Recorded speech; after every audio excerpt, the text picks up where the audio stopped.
Hello everyone, this is CA Pratik Gyanchandani, your faculty for CA Intermediate Cost and Management Accounting. आज हम start करने जा रहे हैं CA Intermediate Costing के लिए रिवीजन लेक्चर्स जो कि आपको आने वाले अटेम्प्ट में एंड इवन उनके अगले अटेम्प्ट में भी काफ़ी काम आएंगे. इस सीरीज का flow will be like that कि हम हर एक चैप्टर के जो भी इंपॉर्टेंट पॉइंट्स के साथ साथ इंपॉर्टेंट जो भी क्वेश्चंस हैं उनको भी हम सॉल्व करेंगे. ये सीरीज वीडियो वाइज होगी कि हर एक चैप्टर के लिए there will be one video separately provided for, right. And will cover each and every chapter जो कि आपके लिए एक इम्पोर्टेंस रखता है टू क्लियर दिस एग्जाम. जैसे कि आप देख सकते हैं यहाँ पे आपका सिलेबस है, ये हमारे इंस्टीट्यूट की वेबसाइट है. इसमें चैप्टर्स आप देखेंगे तो there are 15 chapters. So we'll start with material cost because chapter 1 is introduction and it encapsulate all the concepts which we are going to study. And we'll start with material cost, then we'll move on to employee cost, then there's overheads, then there is activity based costing, and after that we'll read about cost sheet and cost accounting systems, then unit and batch costing, job costing, process costing, and joint products, service costing, standard marginal, and then in the last budget and budgetary control. So to start with, हम start करेंगे chapter 2 से, that is material cost. And material cost में क्या क्या important चीज़ें, तो basically मैंने 6 चीज़ें जो पूरे चैप्टर में इंपॉर्टेंट है उसको चार्ट आउट कर रखी है इस नोट्स में, हम जिसे देख सकते हैं. नोट्स में हमने कवर कर रखा है. इसको मैंने इस तरह से डिज़ाइन किया है कि ये आपको काफ़ी इजी टू रीड है एंड सारे जितने भी मॉड्यूल में आप देखेंगे कि this a pattern of writing paragraphs. लेकिन पैराग्राफ की दिक्कत ये है कि हम उसे इतना जल्दी इनकैप्सुलेट नहीं कर पाते, इतनी जल्दी पढ़ नहीं पाते, इतनी तेजी से पढ़ नहीं पाते जितना हम पॉइंटर से हम बुलेट्स को पढ़ सकते हैं. तो मैंने सारी चीज़ को पॉइंट्स में इनेबल कर दिया है सो दैट आपको ईजी हो रिविजन के लिए, राइट. इसमें 6 चीज़ें कौन कौन सी इंपॉर्टेंट है देखा जाए तो फर्स्ट इज मटेरियल रिसीट्स की valuation, then inventory control, all the levels of inventory, then there are certain analysis, then there are ratios, then how the material जो हमने procure किया है to let's say manufacture something, जब हम manufacturing department को transfer करेंगे from stores department तो किस कैसे वैल्यूएशन हो किस मटेरियल की किस मेथड से, वो हम इसमें देखेंगे. And after that in the last we'll study about how to treat normal and abnormal losses while dealing with the material cost. So to give a brief background, हम यहाँ पे बात करेंगे about materials, right. So what is a material? हम flow थोड़ा ऐसा रखेंगे कि रियल वर्ल्ड एग्जांपल लें, उसके साथ साथ चीज़ें इंटीग्रेट हो ताकि समझने में काफ़ी आसानी बनी रहे. तो हम एग्जांपल से चालू करते हैं. एग्जांपल एक कंपनी है जिसका नाम है टोयोटा. टोयोटा एक ऑटोमोबाइल मैन्युफैक्चरर है, एक कार मैन्युफैक्चरर है. इट्स अ जापानीज कंपनी, काफ़ी रिलायबल गाड़ियाँ आती है टोयोटा की. अब टोयोटा को लेट्स से एक कार बनाना है, इनका लेट्स से एक मॉडल है, उसका नाम है इनोवा. आप सभी ने देखा होगा, काफ़ी कॉमन गाड़ी है, काफ़ी रिलायबल है. तो अब जब इनोवा बनाना है तो क्या इस चीज़ में कुछ मटेरियल्स लगे जाएगी? जिस चीज़ों से ये गाड़ी बनती है क्या ऐसी कोई चीज़ें लगेगी? हाँ सर बिल्कुल लगेगी. सर क्या लगेगा? Let's say steel. स्टील काफ़ी लगेगा उसकी शैसी बनाने के लिए, उसकी बॉडी बनाने के लिए, फ्रेम बनाने के लिए. आफ्टर दैट सर ग्लास लगेगा विंडोज के लिए एंड सामने विंड स्क्रीन के लिए, पीछे की जो स्क्रीन होती है उसके लिए. उसके बाद टायर्स लगेंगे, ऑफ कोर्स टायर्स के बिना गाड़ी चल नहीं सकती. उसके बाद क्या लगेगा? टायर के बाद अगर हम कुछ बात करें तो it will B engine, the most important thing. Engine लगेगा एंड लेट्स से बाकी के इलेक्ट्रॉनिक्स लगेंगे, सीट्स लग सकती है, तो let's say etcetera in electronics, right. तो अब ये जो चीजें लगेगी these are physical things which are required to manufacture a car. तो if these are physical things which is required, इन्हीं को हम कहते हैं मटेरियल. कि what all goes into a manufacturing of a particular product और कमोडिटी. जैसे ये पेन भी आप देख सकते हैं, एप्पल पेन है ये, तो इसमें भी तो प्लास्टिक लगी होगी. देयर इज अंदर एसओसी सिस्टम ऑन चिप, एक आईसी होगा, इंटीग्रेटेड सर्किट होगा, then there would be some sensors कि ये टिप जो है स्क्रीन पे काम कर रही है और कहीं रिकॉग्नाइज नहीं होगी. एंड कुछ चार्जिंग का मैकेनिज्म होगा, बैटरी होगा, तो all this physical tangible inputs जो एक फाइनल प्रोडक्ट बनाने के लिए लगाए जाते हैं उनको हम बोलते हैं मटेरियल्स। तो जब एक गाड़ी के एग्जांपल में देखेंगे तो ये 5 चीजें मटेरियल कहलाई जा सकती है। तो अब इनको मटेरियल को हमको मैनेज करना आना चाहिए। इनका जो मैनेजमेंट है that is something will deal with this chapter कि इनकी कॉस्ट क्या होती है। First thing, what is the cost of the materials which are procured. उसके बाद हम देखेंगे इनको स्टोर करने की भी एक कॉस्ट आएगी। To store the materials there is definitely cost. And हमको कुछ मटेरियल के लेवल्स भी देखने होंगे कि मटेरियल्स हम अगर मंगाए तो कितना मंगाए, कितने प्रोडक्शन के लिए मंगाए, because material involve certain cost. कि आपको अगर खरीद के लाना है, जैसे मान लो टायर, सो पर car let's say that it require 5 tyres, 4 लगे होते हैं ना, एक वन स्टेपनी, राइट, स्टेपनी जो भी एक्स्ट्रा स्पेयर टायर बोला जाता है। तो 5 टायर्स है और लेट्स से एक महीने में we produce around 10,000 cars let's say, and if you produce 10,000 car per month, तो कितना टायर का कंजम्पशन होगा if they let's say, let's assume कि उसमें कोई भी वेस्ट नहीं हुआ है, 5 टायर एक कार में लगे हैं, तो we can say 50,000 tyres is something we needed for the month, right. 50,000 tyres is something which is needed for the month to cope up with the month's production. तो अब एक महीने में हमने देखा है नॉर्मली हमको 50,000 टायर्स लगते हैं, तो लेट्स से टायर का लीड टाइम है कि हम जब ऑर्डर प्लेस करते हैं लेट्स से उसके 15 डेज में अगर टायर आ जाते हैं, तो वी नो कि हमको जब लगेगा तो हमको 15 दिन में उसका लॉट मिल जाएगा, हमको मटेरियल रिसीव हो जाएगा। तो अब हम मैक्स टू मैक्स बोल सकते हैं कि 2 महीने का जो प्रोडक्शन रिक्वायरमेंट है, जैसे 20,000 cars, meaning 1 lakh tyres we should keep in stock, जिससे 20,000 गाड़ी एट एनी गिवन टाइम बन जानी चाहिए, राइट। जैसे 2 महीने में 20,000 बनेगी तो उन सभी में 1 लाख के करीब करीब टायर लगेंगे। तो उतना हम मेंटेन कर सकते हैं। अब हम ये नहीं बोल सकते कि 6 महीने 8 महीने साल भर के टायर रखो, बिकॉज जब हम टायर खरीद के लाएंगे तो उसमें भी हम तो कुछ पैसे देंगे when we'll purchase this raw material. So we can say raw material purchase involve some opportunity cost।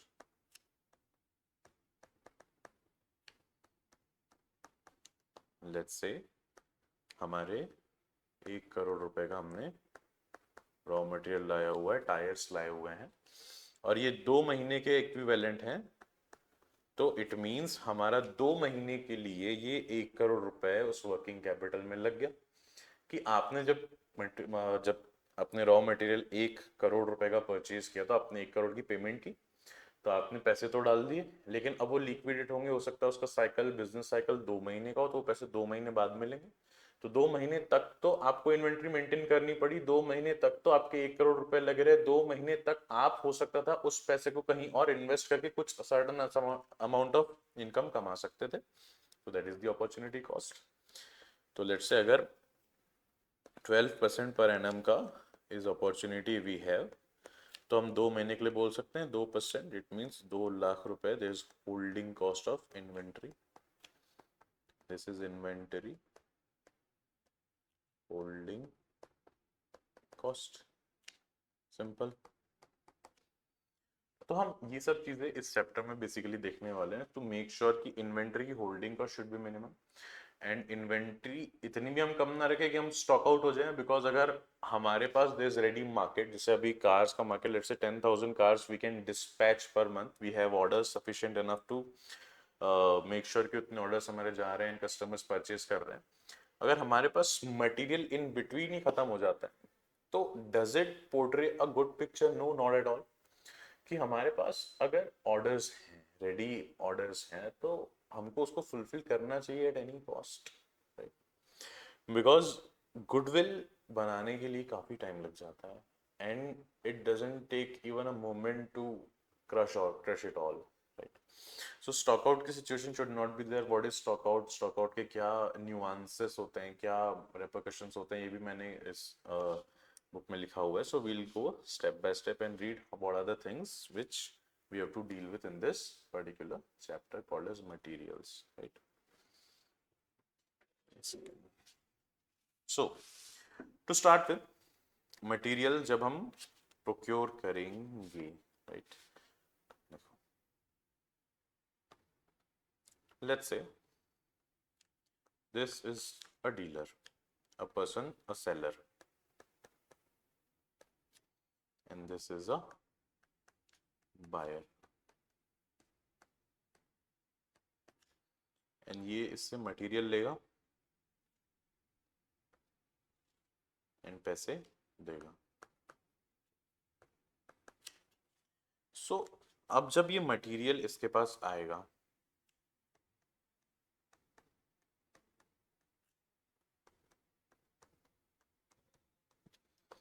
तो इस मटेरियल की वैल्यू कितनी होनी चाहिए? सर इसका तो सिंपल जवाब है, जितना उसने पैसा लिया उतना वैल्यू हो गया. मान लो 1 करोड़ का मटेरियल, तो 1 करोड़ की उसकी वैल्यू हो गई. बात बहुत साफ है. लेट्स से अगर ये इनवॉइस वैल्यू है, लेकिन इसमें काफी सारे और भी एलिमेंट्स हो सकते हैं. जैसे टैक्सेशन का एक एलिमेंट हो सकता है जीएसटी. वेदर जीएसटी अगर उसका इनपुट टैक्स क्रेडिट हमको मिलता है, अगर तो क्या उसको वैल्यू में ऐड करना है सही चीज होगा? नहीं, ऑब्वियसली नहीं, बिकॉज वो हमारा खर्चा नहीं है, वो तो हम रिकवर कर लेंगे इन दी एंड जब हम चीज कस्टमर को सेल करेंगे, राइट. उसके बाद हो सकता है हमने बाहर कहीं कंट्री से मंगवाया, तो हो सकता है कस्टम्स ड्यूटी भी लगे over and above the sales invoice जो हमको मिला है. करेक्ट, हो सकता है. हो सकता है कि कोई हम ऐसी चीज मंगा रहे हैं जो कंटेनर्स में आ रही है. For example, India is mostly an import dependent country when it comes to energy. and energy I mean जो भी क्रूड ऑयल होता है, जो भी एलएनजी होता है, जो भी एलपीजी होता है, एंड जितने भी एनर्जी रिलेटेड फ्यूल रिलेटेड चीज है, उसका mostly we import. We are an import dependent country, इसलिए we are not energy sovereign country as such in the global context, right. तो अगर इंडिया इंपोर्ट कर रहा है let's say crude oil, crude oils are sold basis barrels. Barrel उनका एक unit होता है कि कितने barrels, right. Millions and billions of barrels are traded per day. तो अब मान लीजिए कि ये एक रिफाइनरी है जो क्रूड ऑयल खरीद रही है, तो इसमें जो कंटेनर है, जो बैरल है,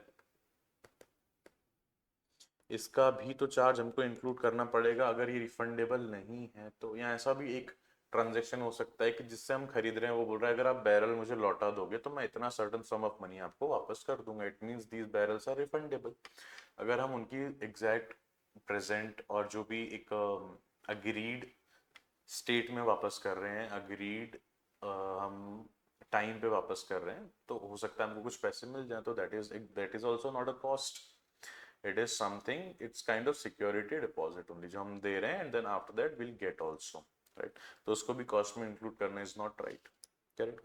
तो मैं इसमें क्या इंक्लूड होना चाहिए, क्या एक्सक्लूड होना चाहिए, मैंने एक व्हाट यू कैन से एक इन्फोग्राफिक में बना दिया है, राइट. जैसे क्या इंक्लूड होगा? इनवॉइस प्राइस ऑब्वियसली, जितने में आपको बेचा है, लेट्स से 1 लाख 1 करोड़ जो भी है, जो इनवॉइस है, आप खरीदते हैं अमेजोन पे जाके. लेट्स से आप अमेजोन पे गए एंड आपने एक टी शर्ट बाय की. टी शर्ट के साथ जब वो डिलीवरी होती है, उसका एक इनवॉइस भी अटैच आता है उसमें, काफी पतले से पेपर में आता है. एंड इवन अमेजोन के ऐप पे also you can find that invoice in E invoice, that is digital invoice format. अपने टी शर्ट बाय की लेट्स से 800 रुपीज की, तो दैट इज इनवॉइस प्राइस, तो वो तो आप इंक्लूड करोगे ही करोगे. इन द सेम वे अगर कोई बिजनेस दैट्स स्टील प्रोक्योर कर रहे हैं to make let's say car, और अगर मैं दूसरा एग्जांपल दूं कि जो स्टील या फिर एल्यूमिनियम भी बन रहा है, बॉक्साइट से बन रहा है, तो जो बॉक्साइट प्रोक्योर करेगा तो उसका इनवॉइस प्राइस, सो जो भी रहेगा वो तो इंक्लूड होगा ही होगा. बिकॉज हम देख रहे हैं कि हमने जो मटेरियल प्रोक्योर किया, जो मटेरियल हमने बाय किया, जो मटेरियल हम आने वाले टाइम में यूज करेंगे to sell to manufacture our product, उसके लिए उसकी कॉस्ट कितनी एग्जैक्ट होनी चाहिए, उसमें इंक्लूजन एंड एक्सक्लूजन में फर्स्ट पार्ट इज इनवॉइस, जो कि इंक्लूड होगा ही होगा. एंड आगे ब्रैकेट में लिखा है it should B net of trade discount. What is trade discount? Trade discount यानी कि आपने खरीदते टाइम कुछ डिस्काउंट पा लिया. लेट्स से आप बोले कि 100 रुपए की चीज है, आप सब्जी लेने जाते हो, लेकिन आप बोलो नहीं 90 रुपए लगाओ, तो बोलते हैं ठीक है चलो साहब ले चलो. तो इसमें जो 10 रुपए वो क्या हुआ? That is trade discount. जब ट्रेड हो रहा है, जब बिक्री हो रही है, जब खरीदी हो रही है, तो उस ट्रांजेक्शन में मिलने वाला डिस्काउंट इज ट्रेड डिस्काउंट. तो it should the invoice price it should also mention कि कितना ट्रेड डिस्काउंट मिला है, एंड अगर उसमें मेंशन नहीं है 100 रुपए का इनवॉइस है, then too you have to value the input of material at 90 because inventory should be valued net of trade discount, trade discount exclude करके प्राइस है. And there's another point which is in includes, that is taxes and duties. अगर GST का creditable नहीं है ना, input tax credit अगर GST का नहीं है, मान लीजिए आपने 100 रुपए का मटेरियल खरीदा जिस पे 18% जीएसटी लगना था, आपने 118 रुपए कस्टमर्स को अपने सेलर्स को दिए और आपने माल उठा लिया 118 में. लेकिन अगर उसका क्रेडिट आगे चल के आपको नहीं मिलेगा तो आपका कॉस्ट 118 हो जाएगा, लेकिन अगर क्रेडिट मिल जाएगा तो it should be valid at only ₹100. Correct. If credit available, then it should be included. If not, then it should be excluded. Simple. What about freight, carriage, transport? It should be included.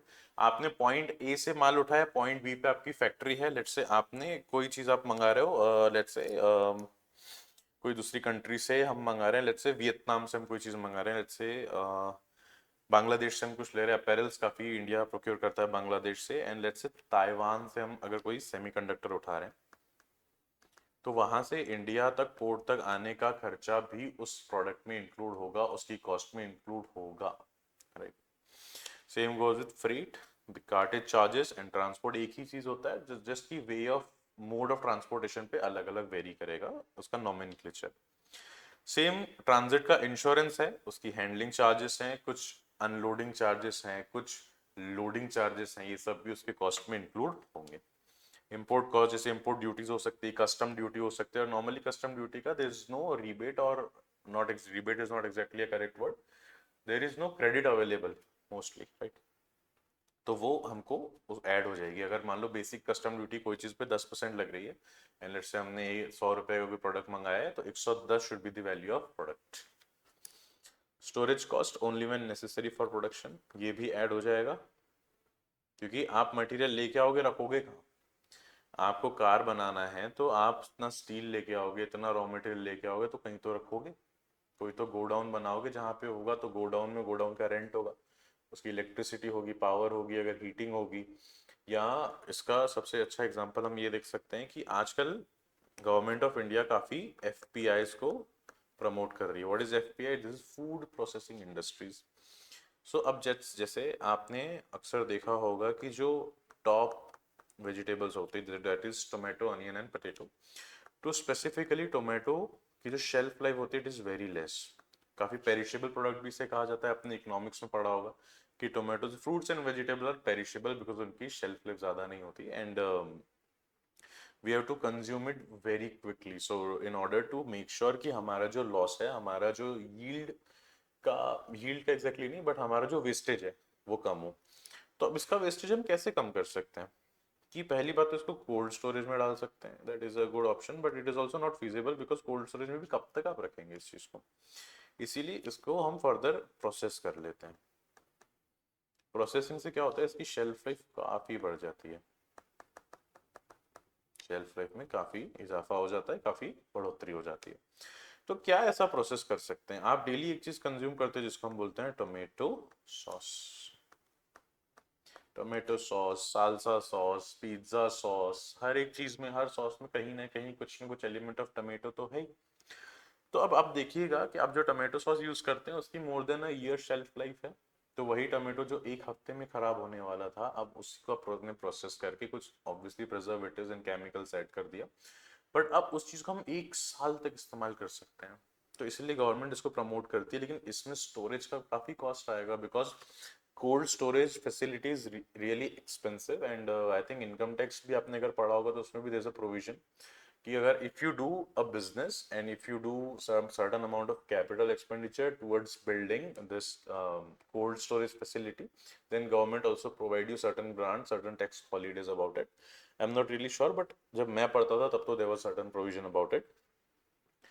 सो अगर वैसी कोई cost है तो that should also be included because that is the prima facie cost, because that is the primary cost जो कि include होगी ही होगी. राइट.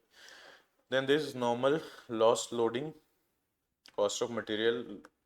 कैसे इसका एब्जॉर्ब होता है कि नॉर्मल लॉस जो होता है, जो कि बिजनेस का नेचर होता है, जैसे अगर एक पेट्रोल पंप है, अभी पेट्रोल पंप का बिजनेस क्या होता है कि आपने जहाँ पे पेट्रोल पंप खोला हुआ है वहाँ पे यू हैव अ टैंकर जहाँ पे आप पेट्रोल स्टोर करते हैं, उसके ऊपर देयर इज अ पंप जो कि पंप करके गाड़ियों में फ्यूल फिल करता है। लेकिन जब उस टैंकर में आपको फिल करना है certain amount of petrol, diesel और CNG, whatever the kind of fuel the car is running और the demand is generating in your area, तो आप जो पेट्रोलियम कंपनीज हैं उनसे टैंकर आप भेजते हो उनके सेंट्रल डिस्ट्रीब्यूशन चैनल पे, वहां से you pick up the fuel and it get it loaded into your tanker in your fuel station, आपके जो पेट्रोल स्टेशन है उस पर लोड करते हो। लेकिन अब जो फ्यूल होते हैं उसमें कहीं ना कहीं इवेपोरेशन बहुत होता है, because it is very in मतलब वो काफी सेंसिटिव मटेरियल्स होते हैं, राइट। तो अब आपने let's say 10,000 litres of fuel procure किया, लेकिन हो सकता है इसमें से 20 लीटर्स इवेपोरेट हो जाए ड्यूरिंग स्टोरेज, और कुछ दिन आप टैंकर में भी रखेंगे, अपने पेट्रोल पंप पे भी रखेंगे, तो here and there evaporation, there is normal loss. तो normal loss should always always be included in the cost. Normal loss is let's say absorbed by good units।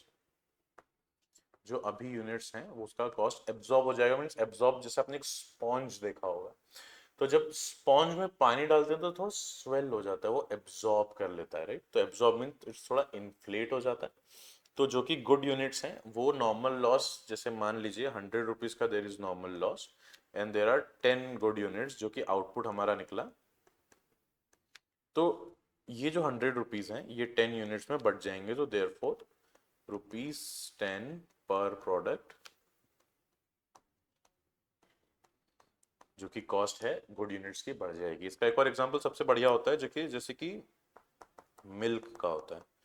अब शहरों में तो नॉर्मली आप पैकेट वाला दूध ही कंज्यूम करते हैं, बट जैसे मैं एक मैं एक टाउन से हूँ, काफ़ी छोटा विलेज काइंड ऑफ टाउन है, वहाँ पे दूध वाले आज भी आते हैं। तो दूध वाले लेके आते हैं उनके जो कंटेनर्स होते हैं उसमें। तो अब मान लीजिए एक दूध वाला दूध लेके आ रहा है, तो उसके जो कंटेनर है उससे निकालने में डालने में कुछ दूध छलक जाता है, तो वो उसका नॉर्मल पार्ट है। लेट्स से अगर वो एक दिन में 100 लीटर बांट रहा है और उसमें अगर 1 लीटर दूध उसका ऐसे वेस्ट हो जा रहा है, नॉर्मल लॉस हो जा रहा है, क्योंकि दूध वाले की ये भी खासियत होती है कि जितना उनका एक मेजरिंग यूनिट होता है वो उससे थोड़ा सा ज्यादा ही डाल देते हैं। जैसे आप 1 लीटर दूध ले रहे हो तो एक बार तो फुल भरेगा ही, और उसके बाद भी थोड़ा सा ऊपर डाल ही देता है, राइट।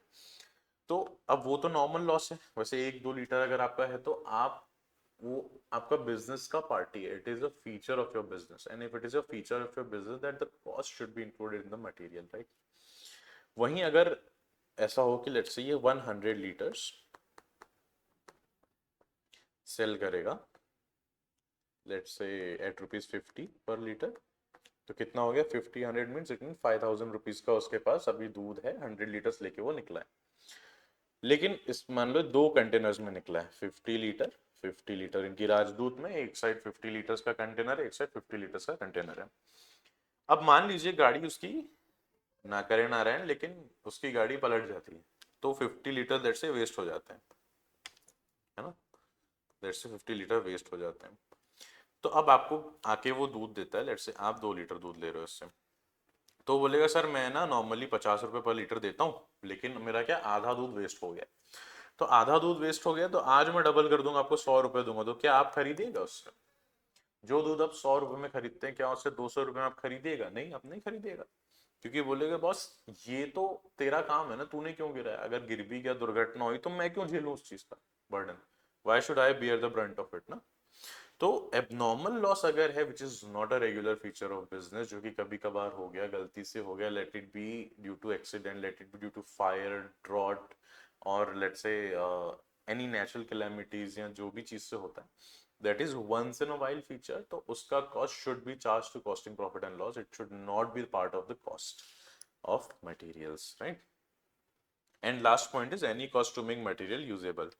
इट मीन्स इसको हम ऐसा लिखते हैं कि कोई भी मटेरियल को रेडी करने तक का खर्चा, जैसे कोई भी एसेट भी आप अकाउंट्स में जब रिकॉग्नाइज करते हो तो यू शुड नो दैट कि कोई भी एसेट की कॉस्ट में वो चीज इंक्लूड होती है जो उसको रेडी करने, उसके प्रेजेंट कंडीशन में, उसकी यूजेबल कंडीशन में लाने तक की कॉस्ट होती है। तो इसको हम बोलते हैं रेडी करने तक का जो भी खर्चा है that should be included in the cost, B it of raw material, B it of fixed assets, right. अब इसमें कुछ एक्सक्लूजन्स भी हैं, हम देखते हैं। जैसे एक्सक्लूजन में होगा दिस एबनॉर्मल लॉस, वेस्टेज। अभी मैंने आपको बताया कि अगर दूध वाले का आधा दूध अगर गिर जाता है तो you will not procure it at the double price, right. तो abnormal loss should not be the part of cost, it should always always be transfer to costing profit and loss account, because loss तो है ही। तो loss है तो it's best कि इसको show किया जाए प्रॉफिट एंड लॉस अकाउंट में, rather than to inflate the price of materials which we are procuring, right. Then there are cash discount, settlement discount, finance income. It should be excluded. What does it mean? आपने let's say एक मैं लिख के बता देता हूँ। आपने let's say raw material procure किया, लेट्स से 1,00,000 रुपीज का आपने इसको प्रोक्योर किया and you bought it at credit. ले लो ले लो, क्या हाल चाल है? बस बढ़िया से, यहाँ भी सब बढ़िया ही है। इंस्टा तो चालू रहना चाहिए।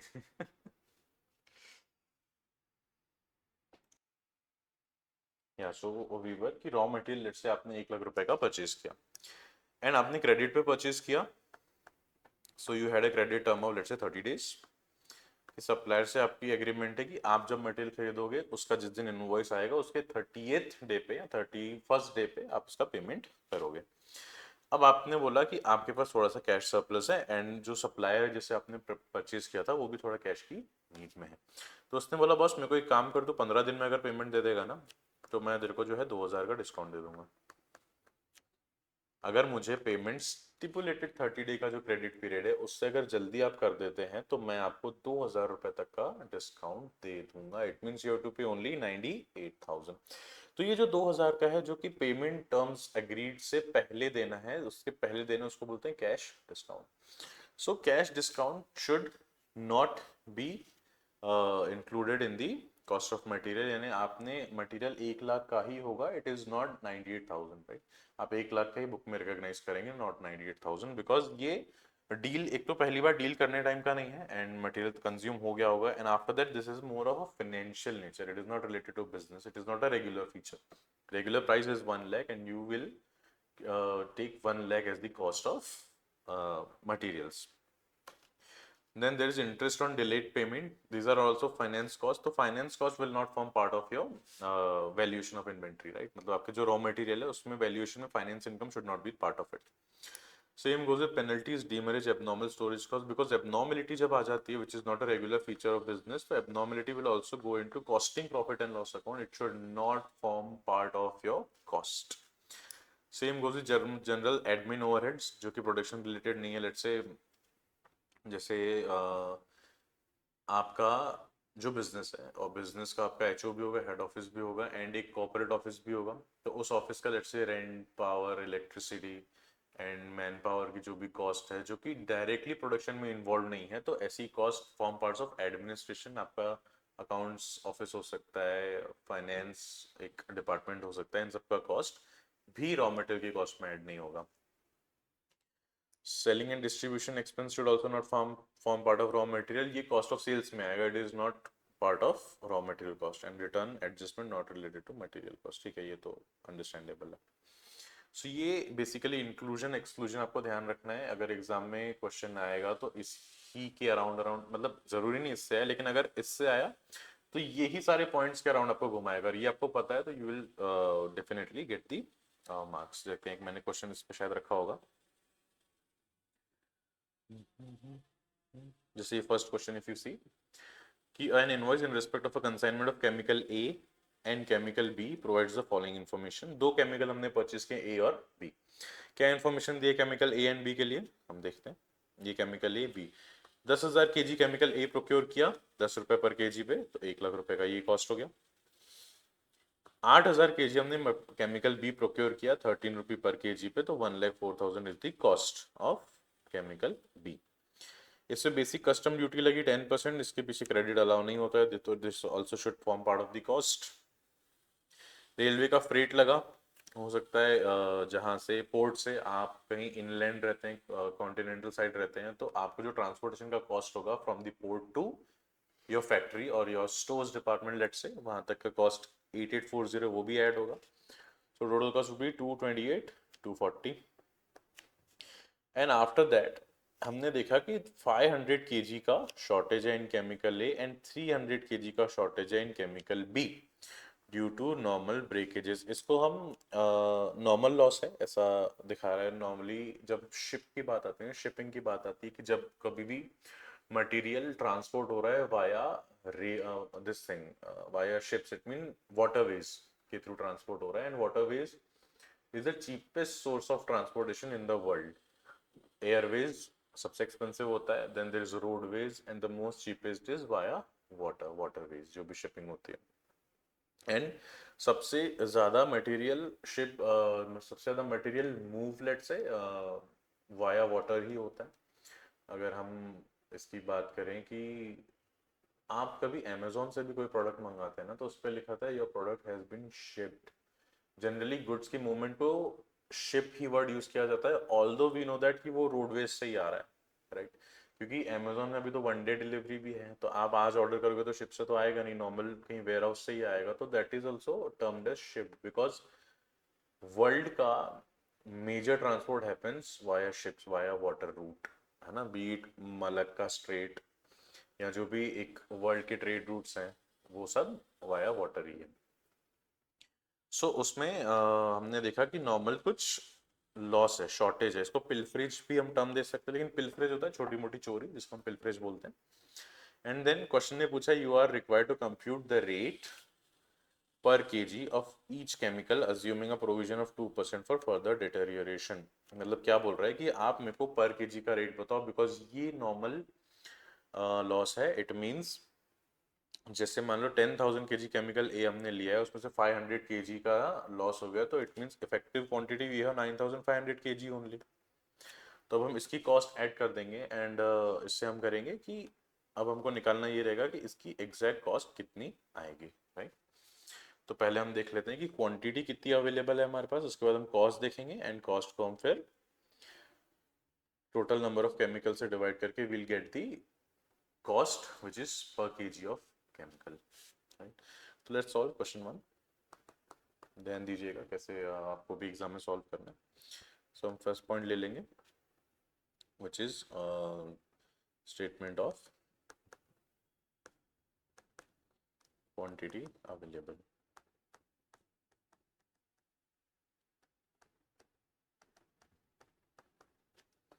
दो केमिकल हैं, केमिकल ए,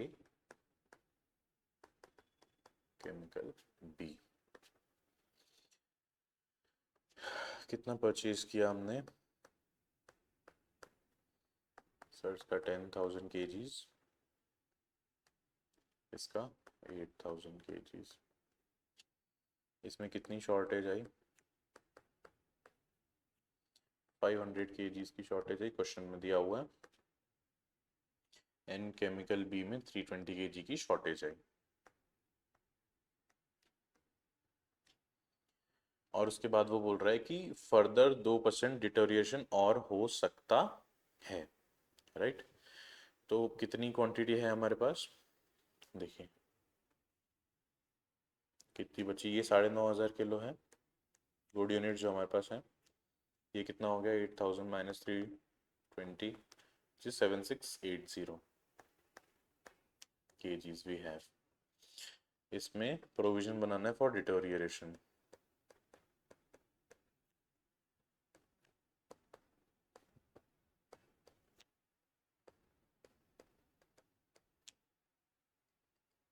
कितना प्रोविजन बनाना है? क्वेश्चन में दिया है 2%।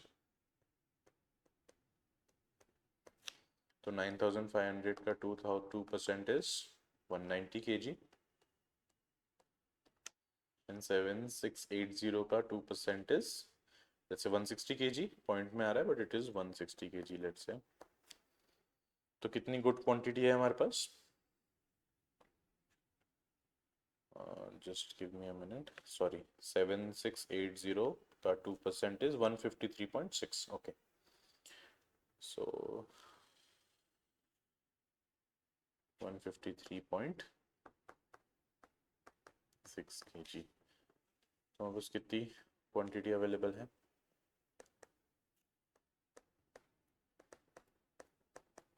इट इज माइनस कीजिए इसको, 9500 minus 190, it becomes 9310, and for B it is 7680 minus 153.6, which is 7526.40। ठीक है, अब पहला पार्ट हमने निकाल लिया कि कितनी क्वांटिटी हमारे पास है, राइट। और उसने बोला rate per KG assuming a 2% of further deterioration. ठीक है, तो क्वांटिटी आ गई, अब हम निकालेंगे कि कितना कॉस्ट पर केजी आया। Cost per kg chemical A and chemical B, क्या क्या कॉस्ट में है, चलिए वो एक एक करके लिखते जाते हैं। First thing first, purchase price,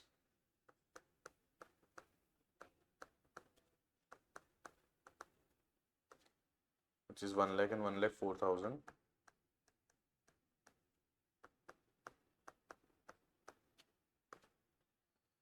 basic customs duty,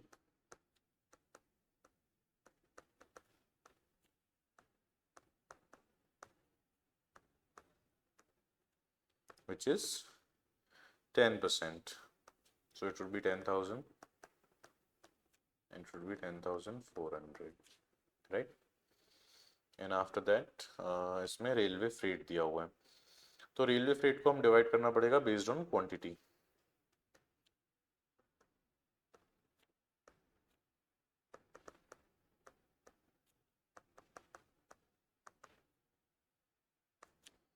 कितनी क्वांटिटी है? 10,000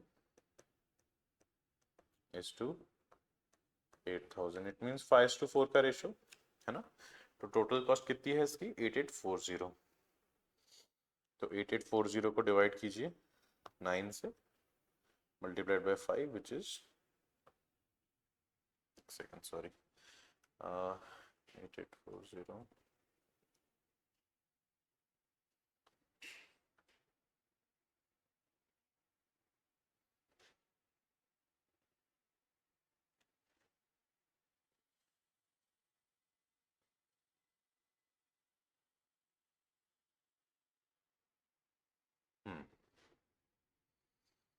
4911 it will be, if this is 5 then what will be 4, 3929, right. अब इसमें ऐड कर देते हैं हम, टोटल कॉस्ट कितनी हो गई निकाल लेते हैं। इसका ऐड करना पड़ेगा 1,10,000 plus 4911 which is 114,911, and there is 1,04,000 plus 10,400 plus 3,929 which is 118,329। And कितनी क्वांटिटी है हमारे पास? which is effective quantity,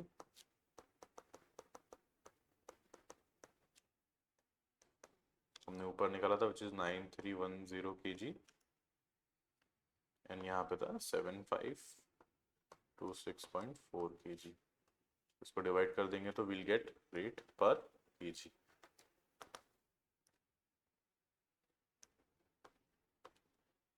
so it is 12.34 per kg, and इसका आएगा 118,329 divide by 7526.4, 15.72 rupees per kg. Clear? So first simple ही है, ज़्यादा नहीं includes क्या करना है एक्सक्लूड क्या करना है, बस बेसिकली ये पता होना चाहिए, and the rest will flow. तो आ जाते हैं back to theory, and after that जो कि एक इंपॉर्टेंट चीज है विच इज EOQ, मोस्टली हो सकता है क्वेश्चन आपको इस ही के अराउंड है for this from this chapter, because economic order quantity is the most important aspect of this chapter. We have to order something मतलब ऑर्डर अ क्वांटिटी स्पेसिफिक, जैसे हमको जो भी रॉ मटेरियल चाहिए, लेट्स से स्टील, तो हमें अगर steel procure करना है तो कितना प्रोक्योर किया जाए, बिकॉज जब भी हम मटेरियल परचेज करेंगे so we know purchase of material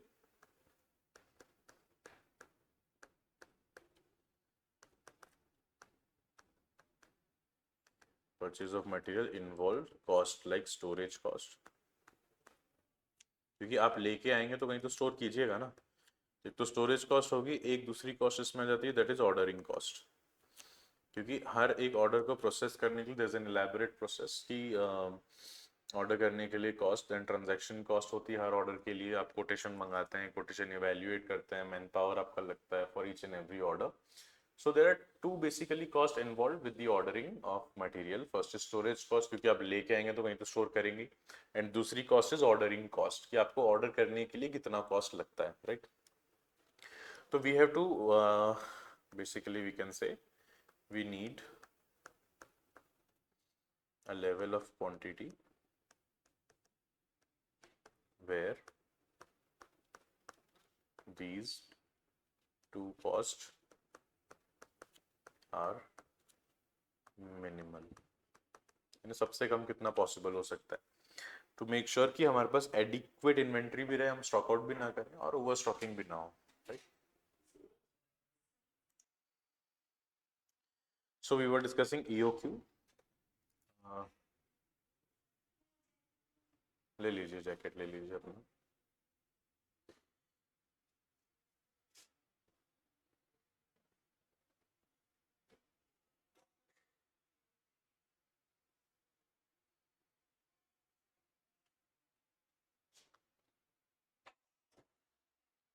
So yeah, sorry for the disturbance. We were discussing EOQ. तो इकोनॉमिक ऑर्डर क्वांटिटी यानी ऐसी ऑर्डर क्वांटिटी जिसमें स्टोरेज कॉस्ट और ऑर्डरिंग कॉस्ट मिनिमल होनी चाहिए, राइट। तो उसका एक फॉर्मूला है विच इज आप सभी ने पढ़ लिया होगा, रिवाइज कर लिया होगा, आई नो काफी अच्छे से, which is twice AO upon C, where A is annual demand, कि कितना आप एनुअली कंज्यूम करने वाले, O is ordering cost, and C is carrying cost per unit per annum, right. क्या पर्पस है ईओक्यू का? ये मिनिमाइज करता है टोटल ऑर्डरिंग और कैरिंग कॉस्ट, जो मैंने आपको भी एक्सप्लेन किया, एंड एक ऑप्टिमल परचेज क्वांटिटी देता है, एक ऐसी क्वांटिटी आपको परचेज करने के लिए बोलता है जिसमें आपके ये दोनों कॉस्ट मिनिमल हो, राइट। इसका एक एग्जांपल देख लेते हैं and after that will move on to other topic. Question 2 क्या बोल रहा है? Company manufacture special product which require component alpha, alpha is a raw material, right. The following particular are collected for this year, annual demand is 8000, तो ये A हो गया। Cost of placing an order is 200, ये O हो गया। Carrying cost per unit of alpha, यहाँ पर annum नहीं लिखा है, लेकिन अभी ऑलवेज अज्यूम कि the carrying cost is the C is per unit per annum, 400 रुपए, and carrying cost per annum is okay दिया हुआ है 20%, fair enough. The company this is sorry this is the cost, तो this will be carrying cost, तो इसका 20% will be जो भी let's say 80 rupees would be per unit per annum carrying cost, this is C, ठीक है। The company has been offered a quantity discount of 4% on the purchase of alpha provided order size is 400 components at a time। अब 8000 order हमको सालाना लगेंगे, अगर आपने 4000 quantity का एक ऑर्डर दिया तो हम आपको 4% डिस्काउंट देंगे, यानी हमको मिनिमम 4000 ऑर्डर करने पड़ेंगे, तो ऐसे 2 बार ऑर्डर कर सकते हैं हम सर। लेकिन हमको देखना रहेगा कि ये ईओक्यू से ज्यादा है या ईओक्यू से कम है, क्योंकि ईओक्यू यानी इकोनॉमिक ऑर्डर क्वांटिटी, यानी ऐसा लेवल ऑफ स्टॉक ऑर्डरिंग जहां पे cost of handling, cost of storage and cost of ordering is lowest, तो उससे ज्यादा भी मंगाएंगे तो भी ज्यादा होगा, और वो ईओक्यू से कम मंगाएंगे तो भी कॉस्ट ज्यादा ही आएगा, तो ये प्रूफ भी हो जाएगा इस एग्जांपल से। तो लेट्स से क्या बोला है क्वेश्चन ने, you have to compute EOQ and second state whether the quantity discount offer can be accepted or not। तो इसको सॉल्व करते हैं। फर्स्ट पार्ट तो फेयरली सिंपल है, विच इज ईओक्यू। कैसे ईओक्यू आएगा? 2 इंटू ए इंटू ओ अपॉन सी, sir यही कर रहे हैं बराबर बहुत समय से। तो एनुअल डिमांड कितना है सर? 8000 यूनिट का। ऑर्डरिंग कॉस्ट कितना है सर? 200 रुपये पर ऑर्डर। और सर कैरिंग कॉस्ट कितना है? देखो 400 रुपये का वो यूनिट है, ठीक है। तो 400 रुपये का सी यहाँ पे देख लो, 400 रुपये का वो है, और उसका 20% हमको कैरी करने के लिए लगता है, विच इज ₹80 सिंपल। तो 80 और अंडर रूट निकाल लो इसको, सॉल्व करेंगे हम अगर तो क्या निकलेगा, साइंटिफिक कैलकुलेटर निकालना पड़ेगा। 2 into 8000 into 200 divided by 80 and then we need to take under root of 40,000 which is 200 units, right? So 200 units is the economic order quantity. यानी अगर आप 200 के ऑर्डर दोगे तो आपको जो है कैरिंग कॉस्ट और ऑर्डरिंग कॉस्ट लोएस्ट आएगी, क्योंकि अगर आप इससे बड़ा ऑर्डर दोगे तो हो सकता है ऑर्डरिंग कॉस्ट कम आए, क्योंकि नंबर ऑफ ऑर्डर भले कम हो जाएंगे लेकिन कैरिंग कॉस्ट काफी बढ़ जाएगी, और कैरिंग कॉस्ट एक एग्जांपल में is very high, just 20% per annum, right. सो अब एक एक्स्ट्रा चीज मैं आपको बताऊं तो नंबर ऑफ ऑर्डर्स कितने हो जाएंगे साल में। इफ वी नो कि हमको 8000 यूनिट साल में लगने वाले और एक बार में हम 200 यूनिट करते हैं ऑर्डर, तो कितने बार ऑर्डर करना पड़ेगा, 8000 divide by 200 which is 40 orders, है ना। ग्रेट। अब इसका सेकेंड एस्पेक्ट क्या है, वो है क्वांटिटी डिस्काउंट एक्सेप्ट करना चाहिए कि नहीं, लेकिन उसके लिए 4000 यूनिट्स का ऑर्डर देना पड़ेगा। तो हमको देखना पड़ेगा कि टोटल कैरिंग कॉस्ट जो है इन्वेंट्री को होल्ड करने की, इन्वेंट्री होल्डिंग कॉस्ट भी बोल सकते हैं, कि ऑर्डर जब हम ईओक्यू पे करेंगे तो कितनी आएगी। ईओक्यू कितना है, 200 यूनिट, ठीक है सर, 200 यूनिट पे करेंगे तो इसका परचेज प्राइस क्या है। परचेज प्राइस नॉर्मली लिया नहीं जाना चाहिए, लेकिन परचेज प्राइस में भी चेंज है, डिस्काउंट है, इसलिए हम देख लेते हैं कि वो भी उसको फैक्टर इन कर लेते हैं। तो परचेज प्राइस क्या रेट है, कितने पे हम खरीद रहे हैं, 400 रुपए का मटेरियल है, 400 रुपए का मटेरियल है साहब। कितने यूनिट्स खरीदना है, 8000 यूनिट्स खरीदना है सालाना, तो 4 8 32, तो 400 into 8000 becomes 32 lakh। तो 32 lakhs का we have to procure the material throughout the year. And उसके बाद ऑर्डर कॉस्ट है, कितने ऑर्डर्स होंगे सर, मैंने आपको जब भी बताया कि 40 ऑर्डर होंगे, और कितना एक ऑर्डर का कॉस्ट है 200। चलिए 40 कैसे आया, ये देखो 8000 हमको कंज्यूम करना है साल में, और एक बार में हम 200 क्वांटिटी ऑर्डर कर रहे हैं, तो 40 ऑर्डर करेंगे और एक ऑर्डर करने पे 200 रुपये हमको कॉस्ट लगता है, तो 40 into 200 becomes 8000, right, 8000। Then there is carrying cost, inventory holding cost, storage cost, एक ही चीज है ये सब। कैरिंग कॉस्ट कितना है सर, 80 रुपये है एक यूनिट का, और एवरेज इन्वेंट्री कितनी रहेगी हमारे पास, एवरेज इन्वेंट्री करीब करीब हमारे पास रहेगी आधी, जितना हम ऑर्डर कर रहे हैं उसका आधा, जैसे 200 का है तो मोस्टली उसको इंटू 1/2 करते हैं, so that we get average, closing opening closing upon 2 वाला हिसाब किताब है। तो ये भी 8000 ही आएगा, राइट। एवरेज पता है ना आपको, जब कभी नहीं दिया होता तो हम जितना ईओक्यू होते हैं उसको डिवाइड बाय 2 करके एवरेज लिया जाता है, बिकॉज वी अज्यूम कि 0 unit and this is the maximum unit 200 divide by 2 which comes to 100, right. तो टोटल कॉस्ट कितना आ जाएगा, टोटल कॉस्ट इज 32,16,000। एंड जो थ्योरी है ईओक्यू की वो बोलती है ये शुड बी लोएस्ट, ये लोएस्ट होगा, ordering and carrying cost lowest होगी। परचेज प्राइस में तो बिकॉज देयर इज डिस्काउंट तो उसका थोड़ा पिक्चर अलग हो जाएगा, but the carrying cost and the ordering cost is lowest at this level only. चलिए सब एट 4000 यूनिट्स का देख लेते हैं। एट 4000 यूनिट्स तो कितने दो ऑर्डर करने पड़ेंगे, तो देखो परचेज प्राइस में 4% डिस्काउंट मिलेगा, राइट। तो क्या आ जाएगी परचेज प्राइस, कितना है अभी परचेज प्राइस, अभी 400 रुपए का है, तो इसमें 4% डिस्काउंट हो जाएगा, तो इसको 0.96 भी लिख सकते हैं, यानी 100 से 0.96 हो जाएगी, 4% डिस्काउंट इंटू 8000, राइट।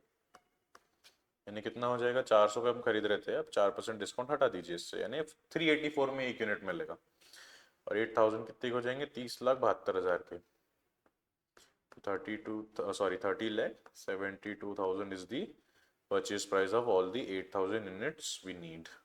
अब इसमें ऑर्डर कॉस्ट काफी कम हो जानी चाहिए, क्योंकि दो ही ऑर्डर करना है ना। देखो यहाँ पे भी लिख देता हूँ, 8000 चाहिए, एक बार में हम 4000 यूनिट मंगा रहे हैं, तो कितने ऑर्डर हो गए, दो, और एक ऑर्डर प्लेस करने के लिए कितना रुपए लगता है, 200, तो 400 रुपये लगेगा, काफ़ी कम हो गई। लेकिन कैरिंग कॉस्ट बढ़ जाएगी बहुत, क्योंकि इतना माल रखना पड़ेगा। इतना माल रखेंगे तो कैपिटल ब्लॉक हो जाएगा, जगह लगेगी, जगह का खर्चा लगेगा।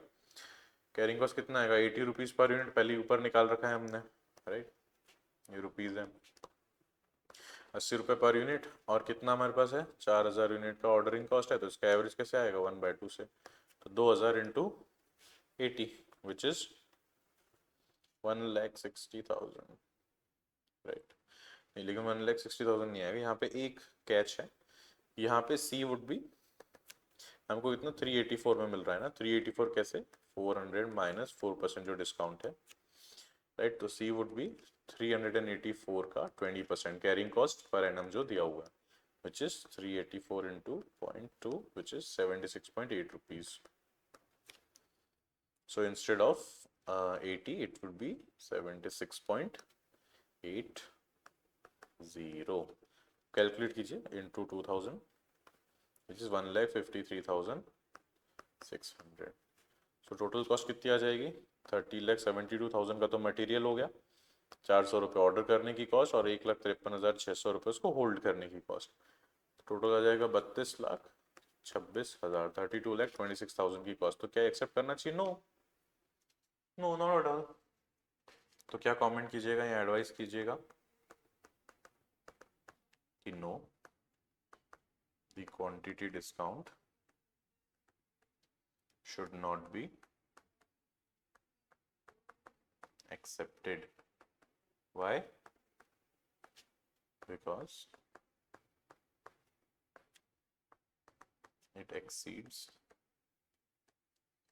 the cost.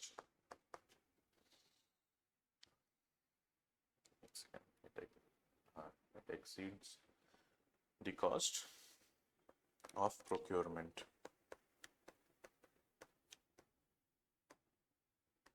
है ना, क्योंकि EOQ पे आप करो तो 32,16,000 का करोगे, एंड EOQ पे ना करते हुए 4000 क्वांटिटी पे करोगे तो 32,26,000 यू टू शेल आउट। तो it is not a wise decision, right, समझ गए आपको, फेयरली सिंपल है, मोटा मोटी ऐसा ही क्वेश्चन आएगा, so you should be ready with that, and काफी अपने प्रैक्टिस अभी तक की होगी, and just believe in yourself, give it time, whatever happens we'll work it out together, right? Now there are inventory control में जो हमने पहला देखा, that is economic order quantity, and inventory में काफी levels होते हैं, right? These are levels of inventory. जैसे कि रीऑर्डर क्वांटिटी, यानी हम अगर मटेरियल रीऑर्डर करें तो कितना क्वांटिटी फिर से हो, कितनी क्वांटिटी का ऑर्डर प्लेस करना चाहिए। तो अभी सर देख के इकोनॉमिक ऑर्डर क्वांटिटी, इतना ऑर्डर का प्लेस करेंगे जिसमें कैरिंग का स्टोरेज का लोएस्ट होना चाहिए, सिंपल सी बात है ना। तो देख लो, it is usually equal to EOQ only, है ना, practical term for order size, it is EOQ only, reorder quantity. कितना ऑर्डर करेंगे, जितना इकोनॉमिकल होगा, जितना सबसे सस्ता होगा ऑर्डर करना, वो हम उतना ऑर्डर करेंगे, right. Then there is reorder level. अब रीऑर्डर लेवल बोलता है कि कितना मटेरियल हमारे पास बचा रहे तब हम न्यू ऑर्डर प्लेस करें, सो दैट हमारे पास मटेरियल खत्म भी ना हो और टाइम पे नया मटेरियल आ भी जाए, राइट। तो ऐसा कौन सा लेवल है जिस लेवल पे हमारा मटेरियल आएगा तो वहां पे हम उसको रीऑर्डर दे देंगे। देखो लिखा हुआ है, point eight which you place a new order. समझा, बेसिकली क्या बोल रहा है कि ऐसा कौन सा पॉइंट है जिसपे आप नया ऑर्डर प्लेस करोगे, सिंपल। तो क्या बोल रहा है, reorder level is maximum usage into maximum lead time. So first time lead time is the time at which we get the material, time to get the material। यानी आपने आज order place किया और मान लो 5 दिन बाद आपको मिलता है, तो 5 दिन का is your lead time, right. It is a time to get the material into the factory, simple as it is. तो आप एक दिन में कितना यूज कर सकते हो, max to max let's say आप 10,000 kg यूज कर सकते हो एक दिन में, इतनी आपकी कैपेसिटी है, क्योंकि इससे ज्यादा कैपेसिटी है ही नहीं, तो आप यूज करोगे कैसे, clear.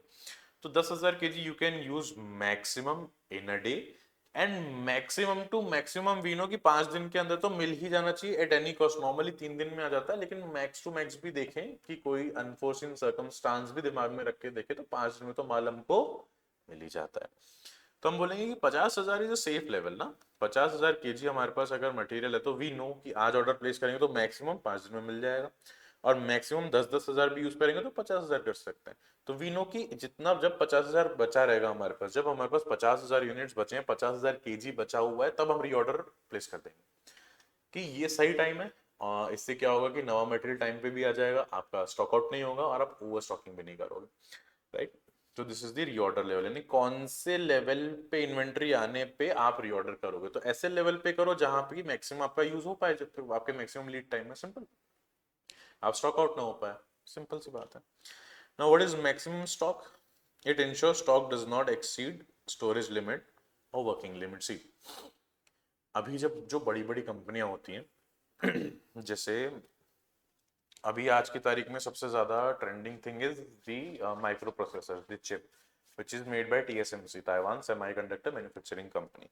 So if it is procuring rare earth element, जो कि एक चिप एक सीपीयू को बनाने के लिए लगते हैं, तो उसके लिए उसको स्टोर करने के लिए जगह चाहिए, और वो ग्रैंड लेवल पे काम कर रहा है तो स्टोरेज के लिए बहुत ज्यादा जगह चाहिए। फॉर एग्जांपल आप टोयोटा का अगर ले लो, रियल वर्ल्ड आपको अगर एग्जांपल चाहिए, तो टोयोटा की अगर गाड़ियां हैं, हुंडई की गाड़ियां हैं, टाटा की गाड़ियां, टाटा का सियरा भी काफी अच्छा मॉडल लॉन्च भी हुआ है। तो टाटा को अगर कोई चीज बनानी है तो अगर उसको स्टील प्रोक्योर करना है तो वो स्टील लाके अपनी फैक्ट्री में कहीं तो रखेगा ना। तो उस फैक्ट्री में रखने के लिए जगह भी तो होनी चाहिए। अगर आपकी फैक्ट्री पूरी फुल है, आपने मटेरियल ला लिया, तो आप क्या कीजिएगा उसका। तो आपको मेक श्योर करना है कि आपकी इन्वेंट्री लेवल ऐसे हो कि आप एक स्पेसिफिक लेवल के ऊपर आपकी इन्वेंट्री जानी ही नहीं चाहिए। तो कैसे इंश्योर कर सकते हैं कि एक तो reorder level, this is the minimum level, ये तो मिनिमम लेवल है। अभी हमने देखा रीऑर्डर लेवल यानी मिनिमम लेवल, इतने पे तो हमको ऑर्डर प्लेस करना ही करना है, तो इतना तो any given point of time पे हमारे पास इन्वेंट्री होगा ही होगा। Clear? If this is minimum level ROL, ROL हमारे पास होगा जब हम इन्वेंट्री मटेरियल का ऑर्डर प्लेस करेंगे, उसमें ऐड कर देंगे रीऑर्डर क्वांटिटी, जितना हम ऑर्डर प्लेस करेंगे। लेट्स से हम 300 केजीज पे ऑर्डर प्लेस कर देते हैं, ठीक है। This is the level, this is the reorder level कि अब 300 केजी बात। अच्छा, ऊपर का एक काम करते हैं, एग्जांपल कंटिन्यू करते हैं सो दैट एक सिनर्जी बनी रहे। हमने देखा कि रीऑर्डर लेवल 50,000 केजी है, तो हमने देखा 50,000 केजी जब हमारे पास रहता है मटेरियल तो हम ये प्लेस कर देते हैं, तो इतना तो होगा ही होगा।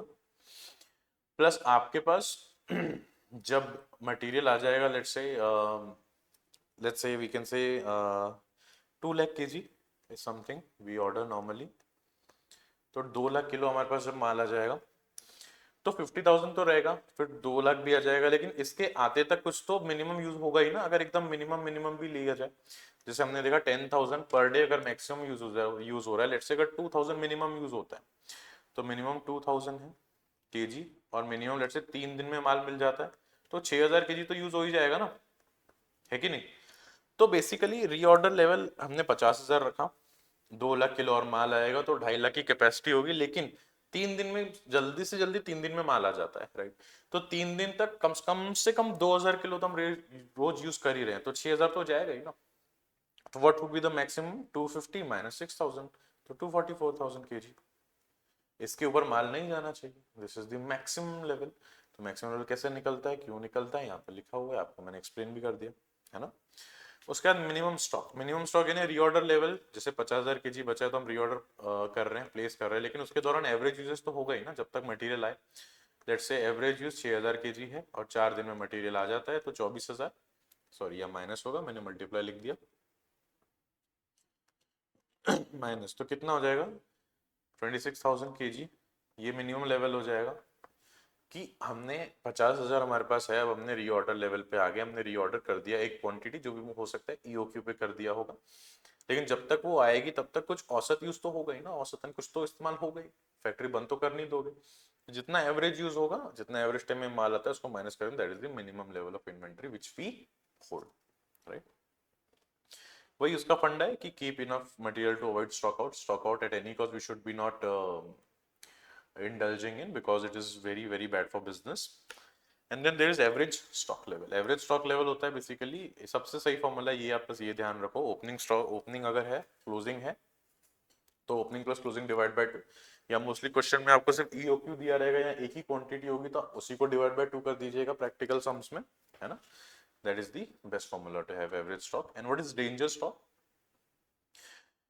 Extremely urgent purchase is required. अगर यहाँ पे आ गया, मान लीजिए अपने ROL रीऑर्डर लेवल पे अपने ऑर्डर प्लेस किया, लेकिन किसी कारणवश, किसी एबनॉर्मल रीजन के कारण आपके पास जल्दी मटेरियल नहीं आ पाया, तो इमरजेंसी परचेज के लिए भी एक प्रावधान होता है, एक प्रोविजन होता है कि अगर आपको इमरजेंसी में चाहिए और बहुत जल्दी चाहिए तो हो सकता है प्राइस आपको थोड़ी ज्यादा देना पड़े, और उसके लिए लीड टाइम भी काफी कम होता है, क्योंकि नॉर्मली अगर 3 दिन में है तो इमरजेंसी का 4 दिन में कैसे हो सकता है? इट शुड बी दर 1 और 2 डेज, तभी वो इमरजेंसी परचेस कहलाएगा, तभी उसके लिए प्रीमियम देना जायज होगा, है ना।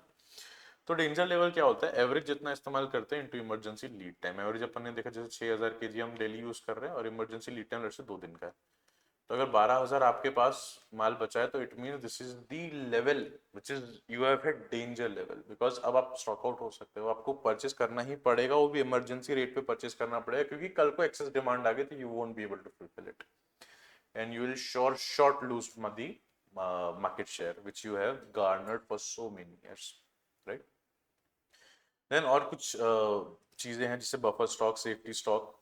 बेसिकली अगर स्टॉक आउट, देखो क्या लिखा है, extra stock kept to avoid stock out due to unexpected consumption और डिले इन डिलीवरी। मान लीजिए आप मटेरियल मंगा रहे हो, स्टील मंगा रहे हो, you to manufacture a car, लेकिन उस स्टील को आने में मैंने जैसे बताया कुछ अनफोर्चुनेट सर्कमस्टांस हो गए, उसके कारण आ नहीं पाया। जैसे अगर रियल वर्ल्ड में आप पूछो सर कैसा रियल में होता है, हाँ, आपने कुछ साल पहले न्यूज पढ़ा होगा जो सुएज कैनल है जहां से इंटरनेशनल ट्रेड चलता है, मेडिटेरेनियन, फिर Suez canal, red sea, then Indian ocean, Arabian sea, in India, यहाँ से पूरा माल से आता है international, if you see, right. तो Suez canal is a man made canal, it's a very very narrow strip of water जिससे transport होता है, जिससे मेनली शिप्स ट्रांसपोर्ट होती है, एंड वहां पे 9 महीने का ब्लॉकेज देखा गया है किसी किसी टाइम पे। सो अगर आपके पास मटेरियल ही नहीं आएगा तो you will have to maintain certain buffer stock. तो इन रियल वर्ल्ड सिनेरियो जब बिजनेस होता है तो देयर आर चांसेस कि आपकी जो डिलीवरी रॉ मटेरियल की है, जो आपने एक्सपेक्ट किया उससे ज्यादा डिले हो। तो अगर होगा तो हम कुछ ऐसा बफर स्टॉक बनाएंगे, ऐसा एक्स्ट्रा स्टॉक बना के रखेंगे सो दैट हम स्टॉक आउट ना हो एंड हमारा जो है बिजनेस स्मूथली फंक्शन करता रहे। सिंपल सी बात है। तो देखिए क्या होगा इसका फॉर्मूला, इसका नॉर्मली इस पे क्वेश्चन आने थोड़ा चांसेस कम है, लेकिन फॉर्मूला फिर बता देता हूँ। It is safety percentage into normal usage, ठीक है, ROL minus normal usage into normal lead time. यानी रीऑर्डर लेवल जो है, सॉरी ये क्या दिक्कत होगी, जो रीऑर्डर लेवल है उसमें से नॉर्मल, यानी इसको एवरेज ही बोला जाता है, average usage mine to average lead time, यानी औसतन आप जितना यूज करते हो और औसतन कितने दिन में आपको आपका माल मिल जाता है, उसको माइनस कर देंगे तो काइंड ऑफ मिनिमम लेवल का ही फॉर्मूला होगा, उसी को हम बफर बोलते हैं कि इतना तो मिनिमम होना चाहिए, इतना तो बफर होना ही चाहिए। जैसे अभी आप भी पढ़ाई करोगे तो मिनिमम आप एक 10 दिन का तो बफर दोगे ना, कि आपके 60 दिन में एग्जाम है तो it means you do not have 60 days, right? You have to give 10 day buffer, की कभी मन नहीं किया पढ़ाई करने का, कभी आपकी तबीयत खराब हो गई, कभी कहीं जाना पड़ गया, अर्जेंट आ गया, अनफोर्सिन सर्कमस्टांसेस ऐसे बन गए, तो 10 days का buffer you have to keep any any which face, right? So उसकी बात है। और मैं जो जब से स्टॉक आउट बोल रहा हूँ, what is stock out? It means running out of material before the next supply arrives. यानी आपकी फैक्ट्री है, यहाँ पे आप बना रहे हो, फाइनल प्रोडक्ट निकाल रहे हो, लेकिन ये फाइनल प्रोडक्ट बनाने के लिए you do not have any inputs, तो आप स्टॉक आउट हो जाओगे, आप बना ही नहीं पाओगे तो आप बेचोगे क्या, है ना? क्या कॉन्सिक्वेंसेज हो सकते हैं? प्रोडक्शन रुक जाएगा। प्रोडक्शन रुक जाएगा तो दिक्कत सिर्फ ये नहीं है कि माल बिकेगा नहीं, लेकिन प्रोडक्शन रुक गया तो आपके जो एम्प्लॉयज खड़े हैं, आपका जो ओवरहेड है, जो फैक्ट्री का रेंट है, ये सब तो चल ही रहा है। एम्प्लॉय वर्कर जो आपके हैं, जो भी लेबरर्स है, उनकी सैलरी तो देनी है, जो भी उनके मैनेजर्स है, सुपरवाइजर है, उनकी भी सैलरी देनी ही देनी है। अगर आपकी फैक्ट्री ओन्ड है तो उसका रेंट देना ही है, उसका डेप्रिसिएशन भी जा रहा है, उसका इलेक्ट्रिसिटी भी जाएगा एंड एवरीथिंग, तो प्रोडक्शन स्टॉप हो जाएगा। जैसे मैंने बताया, idle labour and machine cost, goodwill आपकी हैम्पर हो जाएगी, कि आपका अगर प्रोडक्ट ही अवेलेबल नहीं है, आपका प्रोडक्ट अच्छा है लेकिन अगर अवेलेबिलिटी नहीं है तो कोई और प्रोडक्ट मार्केट लेके चला जाएगा, आपका गुडविल लॉस हो जाएगा। एंड एक्सपेडाइट परचेजिंग कॉस्ट, क्योंकि अगर आपको स्टॉक आउट हो गए तो आप बहुत ज़्यादा इन नीड हो कि आपको मटेरियल चाहिए ही चाहिए, तो आपको प्राइस ज़्यादा लोग लगाएंगे ही कि बॉस इसको ज़रूरत है ना, तो दुखती नस पे हर कोई पैर रखता ही है, right? तो प्रीमियम प्राइसिंग पे यू हैव टू प्रोक्योर, तो these are the consequences if you are going stock out. And control क्या कर सकते हैं कि एक बफर स्टॉक आप मेंटेन कीजिए, इन्वेंट्री लेवल्स आप एडिक्वेटली चेक कीजिए and follow perpetual inventory system. What is a perpetual inventory system? It means आपने एक स्टोर्स लेजर देखा होगा, आगे है हम करेंगे इसका भी सॉल्व। जो स्टोर्स लेजर होता है, stores ledger is perpetual inventory, यानी कब मटेरियल आया, कब इशू हुआ, बैलेंस कितना बचा है, वो आपको real time update. So if you have that perpetual inventory system in place, so you know at what level you are standing, so that you can plan your purchases accordingly, right? ठीक है, इस पे question देखते हैं। Just give me a minute. Let me drink some water. So yeah, इस पे question करते हैं about the inventory levels. Question number 3, if you can see. This is the number you can WhatsApp any doubt of yours. This is a WhatsApp only number, तो इस पे call नहीं कर सकते. You can only WhatsApp. और जितना जल्दी हो सकता है reply on your any doubt about cost or FM, right? From the details given below, calculate reordering level, that is ROL, हमने अभी देखा, अभी पढ़ा, right? Maximum level, minimum level and danger level. Data क्या दिया हुआ है? Reordering quantity is to be calculated on the basis of following information. This is cost of placing purchase order, तो this is O. Number of units 5 lakh आपको लगेंगे, this is a. EOQ की तरफ हम जा रहे हैं। Purchase price per unit inclusive transport cost is 50, fair enough. Annual cost of storage पर unit is ₹10, this is per unit per annum, it will always be like that only. Lead time का क्या details है, यानी lead time means जब आप order place करोगे से आपको ऑर्डर रिसीव करने के बीच का समय। एवरेज 10 दिन का है, मैक्सिमम 15 दिन है, मिनिमम 5 दिन है, फेयर इनफ। अगर इमरजेंसी परचेजेस है तो 4 दिन में आपको माल मिल जाएगा। मैंने सारे सिनेरियोज इसमें डाल रखे हैं, आपके मॉड्यूल के ही क्वेश्चन है ना। कंजम्पशन का रेट कितना है? एवरेज 1500 आप यूज करते हैं पर डे, मैक्सिमम 2000 करते हैं, तो यहीं से देख के बता सकते हैं मिनिमम कितना हो जाएगा, 1000, है ना। 1000 यूनिट मिनिमम आप देख रहे हैं कि भाई एवरेज के फॉर्मूला से निकल जाता है, क्लास 4th वाला एवरेज का फॉर्मूला, फेयर है ना। चलिए क्या क्या निकालना है? Reordering level, fair enough. Question 3 solve करते हैं।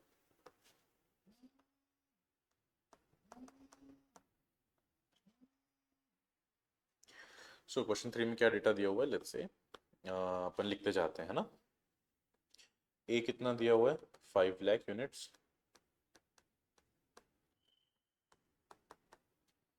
ओ कितना दिया हुआ? What is the cost of placing an order? 4000 rupees per order, this is rupees. And what is the C? ₹10 per unit per annum, PUPA, PUPA, clear, fair enough. चलिए अब एक और चीज दी हुई थी, परचेज प्राइस 50 रुपीज, है ना, ये भी लिख लेते हैं, ₹50 per unit, clear. One by one solve करते हैं हम। What is ROL? ROL में क्या दिया हुआ है? क्या फॉर्मूला बताया था आपको मैंने ROL का? अभी हमने देखा, रीऑर्डर लेवल यानी maximum usage into maximum lead time. पूरा लॉजिकल है, बिल्कुल याद करने की कोई भी जरूरत नहीं है। मैक्सिमम यूज कितना करते हो? 2000 यूनिट दिया है क्वेश्चन में, क्लियर, दिख रहा है आपको लास्ट लाइन में 2000 यूनिट्स, 2000 kg है, यूनिट है, जो भी आप लिख लीजिए। मैक्सिमम लीड टाइम कितने दिन में मिल जाता? आपके यहाँ लिखा हुआ है 15 डेज, है ना। तो कितना हो जाएगा रीऑर्डर लेवल? 2000 इंटू 15 कीजिए, which becomes 30,000 units, right. These units only. Oh my god, shit. Give me a minute. हाँ, fair enough, चलो। So 30,000 is the reorder level, है ना। Units, yes, it is units दिया हुआ है, तो 30,000 units। सिंपल, एकदम सिंपल। सेकंड क्या बोला है, क्या निकालना है? This is done, this is max level. क्या फॉर्मूला बताया था मैक्स लेवल का? याद है आपको? क्या बताया था? ROL, जिस पे हम प्लेस करेंगे, इतना तो रहना ही चाहिए, प्लस जितनी रीऑर्डर क्वांटिटी, ये EOQ पे होगा। अब EOQ भी अपन सॉल्व करेंगे, जितनी क्वांटिटी हम करेंगे, लेकिन इसमें से कुछ तो यूज होगा ना। कितना यूज होगा? Minimum use multiplied by minimum lead time, simple.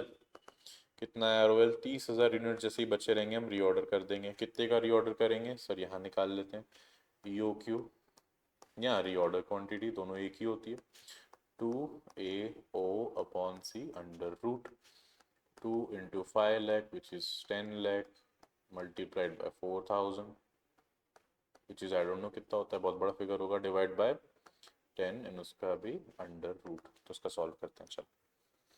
2 into 5 lakh which is 10 lakh multiplied by 4,000 बहुत ज़्यादा हो गया, डिवाइड बाय 10 और इसका under root which become 20,000 units. सो 20,000 यूनिट्स इकोनॉमिक ऑर्डर क्वांटिटी है, रीऑर्डर क्वांटिटी है। तो हम रीऑर्डर करेंगे तो कितनी क्वांटिटी का करेंगे? 20,000 यूनिट्स का। ठीक है सर। मिनिमम यूजेज कितना है दिया है क्या सर क्वेश्चन में? हाँ दिया है 1000, मतलब हमने निकाला 1000 kg। और मिनिमम लीड टाइम कितना है? 5 डेज। 5000 तो यूज होगा ही होगा, तो कितना होगा? 30 + 40 50 - 5 45,000 is the maximum level. Any point of time इससे ज्यादा कभी नहीं हो सकता आपके पास stock, 40,000 units. Fair enough, very good. अब सर तीसरा क्या पूछा हुआ है? 4 चीजें पूछी है ना। मिनिमम लेवल, आ जाते हैं, मिनिमम लेवल भी सॉल्व कर लेंगे। और इस मिनिमम लेवल का क्या फॉर्मूला होता है? अभी अभी आपको मैंने बताया। कितना होगा मिनिमम लेवल कितना हो जाएगा? देखो सर, ROL पे तो हम ऑर्डर प्लेस करेंगे, लेकिन ऑर्डर रिसीव होने तक कुछ तो यूज होगा, है ना? कितना क्या यूज हो जाएगा? जो भी मोटा मोटी एवरेज है, clear, average usage multiplied by average lead time. Fair enough. क्या रीऑर्डर लेवल आया था? हमने देखा 30,000 unit is the reorder level. Average कितना यूज होता है? एवरेज तो 10 दिन लगते हैं, और एवरेज 1500 यूनिट्स यूज होते हैं ना। 1500 यूनिट एक दिन में यूज होता है और 10 दिन लगते हैं एवरेज आने में। तो क्या मिनिमम लेवल हम बोल सकते हैं 15,000 आ जाएगा? यस, 15,000 इट इज, है ना। ग्रेट। अब इसमें फोर्थ पूछा है डेंजर लेवल पे। डेंजर लेवल क्या होता है? ऐसा लेवल जो आपको इमरजेंसी परचेज करना पड़ेगा। तो एवरेज जितना आप यूज करते हैं multiplied by emergency lead time. Average uses कितना होता है? 1500 यूनिट, अभी हमने ऊपर लिखा। और इमरजेंसी परचेज के लिए 4 दिन is a lead time, which is कितना हो जाएगा? 6,000 यूनिट्स। तो जब 6,000 यूनिट्स है तो this is a danger level, आपको इमरजेंसी प्रोक्योर करना ही करना पड़ेगा। क्लियर है? फेयरली सिंपल है। क्वेश्चंस आएंगे आपको एग्जाम में ऐसे ही आएंगे। और एक क्वेश्चन है which is on stores ledger, वो भी बना लेंगे। अभी देखते हैं क्या बचा हुआ है। क्लियर? चलिए, यहाँ तक हो गया। Inventory control we are done with, right. And now will start some analysis. ये थोड़ा थ्योरी पार्ट है, लेकिन इंपॉर्टेंट है। इसमें थ्योरी क्वेश्चंस कभी भी आ सकता, which is ABC analysis, VED analysis and FSN analysis। Basically inventory जब हम लेके आते हैं, जैसे एक कार की हम बात करते हैं, तो कार में 5,000 plus kind of different materials are used from small to very big. अब कार में आपने देखा होगा काफी स्क्रूज भी लगते हैं, लेकिन क्या स्क्रूज के लिए आप उतना टाइम डिवोट करोगे उसकी स्टोरेज के लिए, उसका प्रोक्योरमेंट के लिए, जितना आप इंजन के लिए करोगे, जितना आप कार की बॉडी के लिए करोगे, जितना आप कार की लेट्स से इलेक्ट्रॉनिक्स पे करोगे? नहीं, बिकॉज इंपॉर्टेंस वेरी करती है ना। पांचों उंगलियां एक जैसी तो नहीं होती। वैसे किसी भी प्रोडक्ट में एक से ज्यादा रॉ मटेरियल तो लगता ही है, तभी वो फिनिश प्रोडक्ट है, वरना तो रॉ मटेरियल ही होता कि अगर उसमें भी प्रोसेसिंग नहीं होती तो, राइट। तो किसी भी चीज को बनाने के लिए जब एक या एक से अधिक चीजों का इस्तेमाल किया जाता है, तो उसके लिए हम एनालाइज करते हैं कि हमारे लिए कौन सा सबसे ज्यादा इंपॉर्टेंट है। जैसे ये भी ABC एनालिसिस ही है, वरना सिलेबस तो बहुत फास्ट है, ये 1.5 घंटे में कंप्लीट होने वाला चैप्टर नहीं है। लेकिन हमको पता है कि what are the low hanging fruits. हमको पता है कि कौन सी चीजें ऐसी है जो हम तुरंत पढ़ के काफी अच्छा स्कोर कर सकते हैं, जिसकी पॉसिबिलिटी ज्यादा है। पिछले मैंने 12 अटेम्प्ट का भी एनालिसिस भी है, वो भी मैं होपफुली आपको दे दूंगा कि what exactly you should expect. तो बेसिकली ABC एनालिसिस हम पहले स्टार्ट करें तो कि व्हाट इन्वेंट्री कौन सी इन्वेंट्री कितनी ज्यादा वैल्यूएबल है, जो ज्यादा वैल्यू होगी उस पर ऑब्वियसली प्रिकॉशनरी मेजर ज्यादा लिए जाएंगे। चलिए एक एक करके देखते हैं। What is ABC analysis? ऐसे एक ऑलवेज बेटर कंट्रोल भी बोलते हैं, ये तो मैंने ऐसे ही लिख दिया है। क्या हुआ है कि एनुअल कंजम्पशन के बेसिस पे हम देखते हैं कि what are the A category item, what are B category item and what are C category items. Clear? What is A? A is higher value, जैसे वैल्यू टर्म्स में यानी मॉनेटरी टर्म्स में, राइट? एक वैल्यू हो जाएगा, एक number of units हो जाएगा। तो वैल्यू टर्म्स में 70 और 80% वैल्यू होगी। मान लीजिए 10 लाख का मटेरियल अगर लग रहा है तो लेट्स से 7 लाख का तो मटेरियल ए कैटेगरी का ही होगा, लेकिन नंबर ऑफ आइटम्स में 10 से 20% ही होगा ये। जैसे मान लो जो 1000 चीजें लग रही तो 100 चीज में ही निपट जाएगी, इतनी 80% cost will belongs to only this much amount of raw material. तो इसमें टाइट कंट्रोल होना चाहिए, लो सेफ्टी स्टॉक होना चाहिए, because these are very expensive thing, है ना? And frequent review should be done to make sure that we have good control on the inventory। जो कि इंपॉर्टेंट आइटम्स है तो उनमें कंट्रोल अच्छा होना चाहिए। And what are B category item, जो कि मॉडरेट है तो उन पे थोड़ा कंट्रोल आप कम भी रखिएगा तो चलेगा। व्हाट आर सी कैटेगरी, जिनका लो वैल्यू, वैल्यू टर्म से 5 से 10% ही होंगे, लेकिन 60 से 70% नंबर ऑफ आइटम्स में होंगे। जैसे स्क्रू सस्ता आता है लेकिन स्क्रू ज्यादा होगा कि इंजन ज्यादा होगा, ऑब्वियसली स्क्रू नंबर में बहुत ज्यादा होंगे लेकिन वैल्यू में काफी कम होगा। तो उनमें सिंपल कंट्रोल्स होगा, बल्क परचेज आप ले सकते हो, रख सकते हो, और जो भी आपने परचेज किया था, जो भी आपके पास बच गया है, डिफरेंस जो भी रहेगा आप डायरेक्ट चार्ज कर लो। आप देखो मत कि सही में इतने स्क्रूज लगे कि नहीं, सही में इतनी छोटी छोटी वाइजर्स लगे कि नहीं, रबर ग्रोमेट्स लगे कि नहीं, फर्क नहीं पड़ता। आपने 1 लाख का लाया, 20,000 बचे तो सीधा सीधा 80,000 का लग गया, आप चार्ज कर दो। क्लियर? अभी मत देखने जाओ कि एक एक चीज कितनी लगी है, because man power is expensive, है ना? ऑन सी कैटेगरी आइटम से क्या यूज है? Focus only on costly item, जो ज्यादा कॉस्टली होगा उस पर फोकस ज्यादा होना चाहिए ऑब्वियसली, क्योंकि value creation is something we are doing, है ना, for the business. Good. Now this is VED analysis, vital, essential and desirable analysis. Basically criticality जो कि प्रोडक्शन के लिए होती है किसी भी मटेरियल की, वो एनालाइज करता है। ये चीज क्या रखा है? Use mainly in spares management, engineering industries. जो हैवी इलेक्ट्रिकल्स वर्क होते हैं, इंजीनियरिंग होती है, जैसे mining, rare sorry earth moving equipment होते हैं जिनको क्रेन्स बोलते हैं, एक्सकावेटर्स बोलते हैं। जैसे Rio Tinto is a huge company which operates global level इस चीज के लिए। तो उसमें 3 कैटेगरी है, vital, essential and desirable, based on the check, based on criticality की। क्या क्रिटिकलिटी यानी इंपॉर्टेंस बोल सकते हैं कि कौन से आइटम जो है जो वाइटल है, जिसके बिना आप का प्रोडक्ट सरवाइव ही नहीं किया जा सकता। हम इसको एक हेल्थ एंगल से भी देख सकते हैं कि आपके लिए क्या बॉडी के लिए वाइटल है, एसेंशियल है, डिजायरेबल है ना? हेल्थ वाइज भी देख सकते हैं कि ये खाना तो वाइटल है, इसके बिना तो आप जी नहीं पाओगे। लेकिन अगर कुछ आप अच्छी चीजें खा रहे हो तो इट इज वेरी गुड। आप बहुत ज्यादा एक्सक्यूज एवोकाडो एंड ऑल खाना तो दैट इज डिजायरेबल, कि आप खाओगे तो इट विल बी गुड, नहीं भी खाओगे तो इट्स फाइन, फेयर इनफ, है ना? जैसे वाइटल क्या है, इसमें शॉर्टेज शॉर्टेज एक्सेप्ट नहीं हो सकती। जैसे किसी कार के लिए इंजन तो वाइटल है ही ना, बिना इंजन के कार बनती है क्या? नहीं ना। ईवी बनती है लेकिन उसमें मोटर तो होती है ना? कोई भी ऐसी कार है, इंटरनल कंबशन इंजन की कार है, तो उसके लिए इंजन इज वाइटल, उसके बिना तो गाड़ी चलेगी ही कैसे, गाड़ी बनेगी ही कैसे, राइट? स्टॉक आउट अगर इंजन का हो जाएगा तो प्रोडक्शन स्टॉप हो जाएगा। और हाईएस्ट सेफ्टी स्टॉक, इसका स्टॉक मेंटेन रहना चाहिए, काफी ज्यादा मेंटेन रहना चाहिए, सो दैट बिजनेस फ्लो कभी ना रुके एंड कंटिन्यूसली प्रोडक्शन होता रहे। इनको वाइटल कैटेगरी में बोला जाता है। What are essentially? Shortage affects efficiency, यानी मान लीजिए लेबर आपका है, अगर आपका स्किल्ड लेबर है तो काम आपका बहुत जल्दी हो सकता है कि मान लीजिए 6 घंटे में एक असेंबली हो सकती है गाड़ी की। लेकिन थोड़ा सेमी स्किल्ड अगर है तो हो सकता है उसको 8-9 घंटे लगे, because he is not that experience. तो अगर ये है तो आपकी एफिशिएंसी हैम्पर हो जाएगी, आपको समय ज़्यादा लग जाएगा काम करने में। And moderate safety stock, right? अगर मान लीजिए कोई ऐसा मटेरियल भी है तो उसका भी सेफ्टी स्टॉक एडिक्वेट होना चाहिए, बहुत ज़्यादा भी नहीं बहुत कम भी नहीं, है ना? मॉडरेट लेवल पे। And desirable is shortage does not affect production and low safety stock. जैसे स्क्रूज हैं वगैरह, वो इंटरचेंजेबल भी लगते हैं किसी भी गाड़ी में, राइट? तो ऐसा वीईडी एनालिसिस है।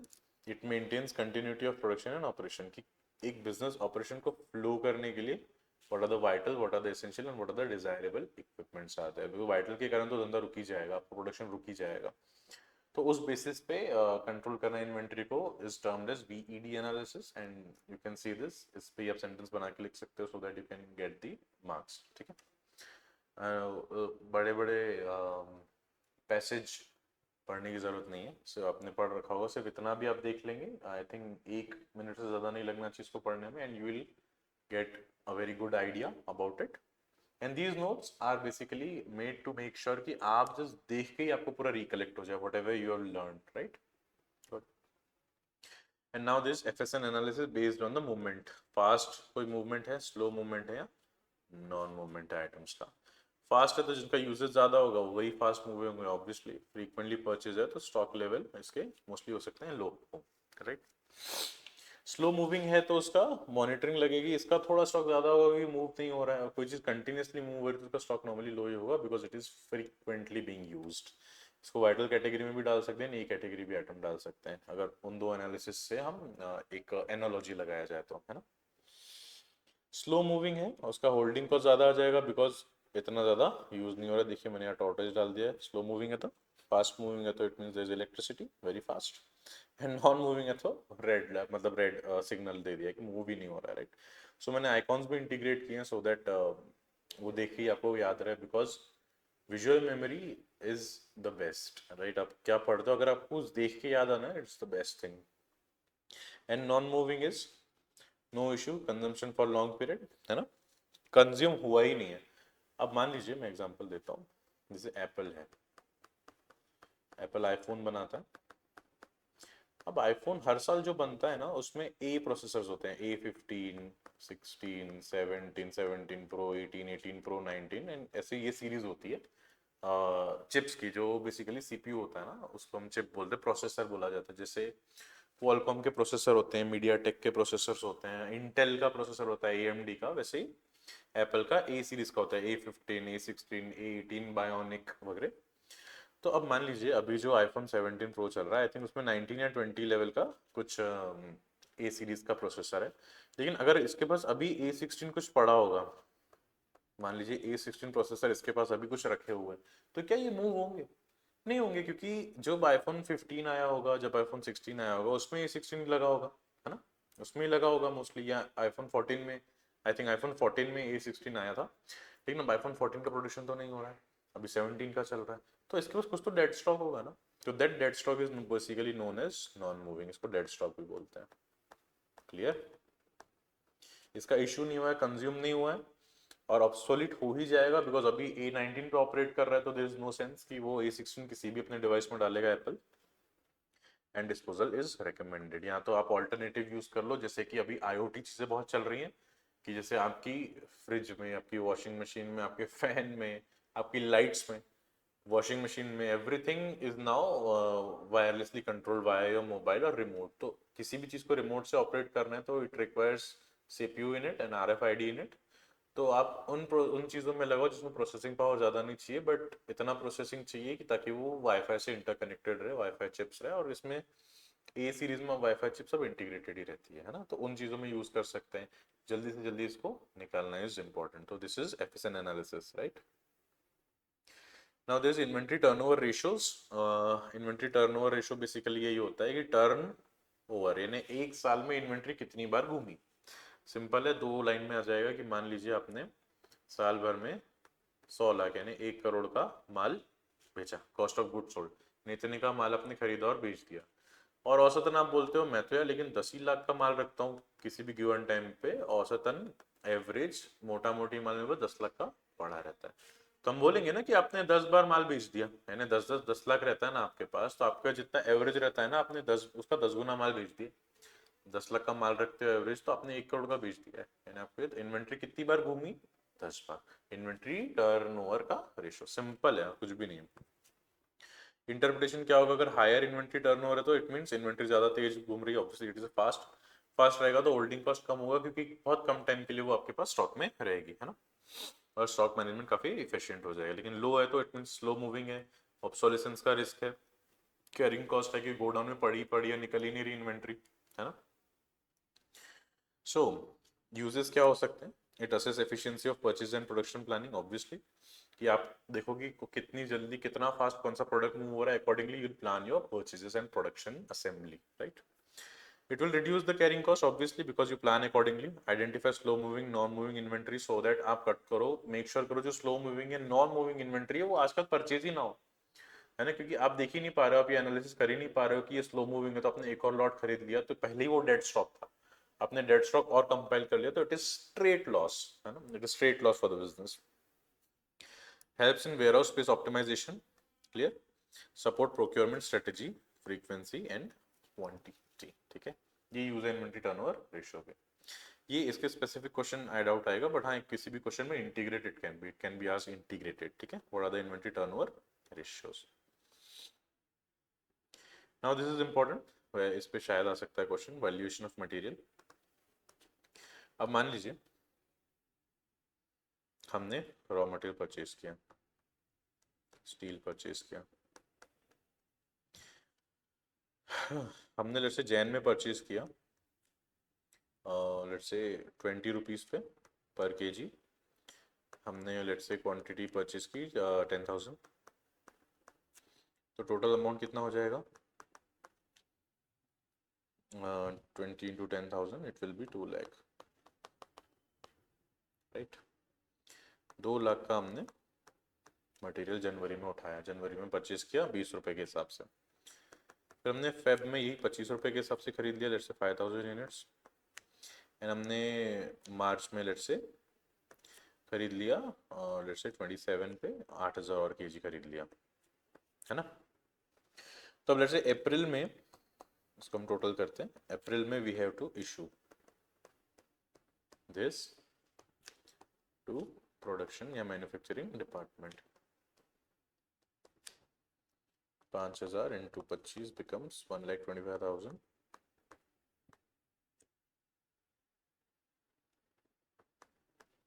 and last में what is this 27 into 8,000, 2,16,000 पे हमने परचेज किया. Fair enough.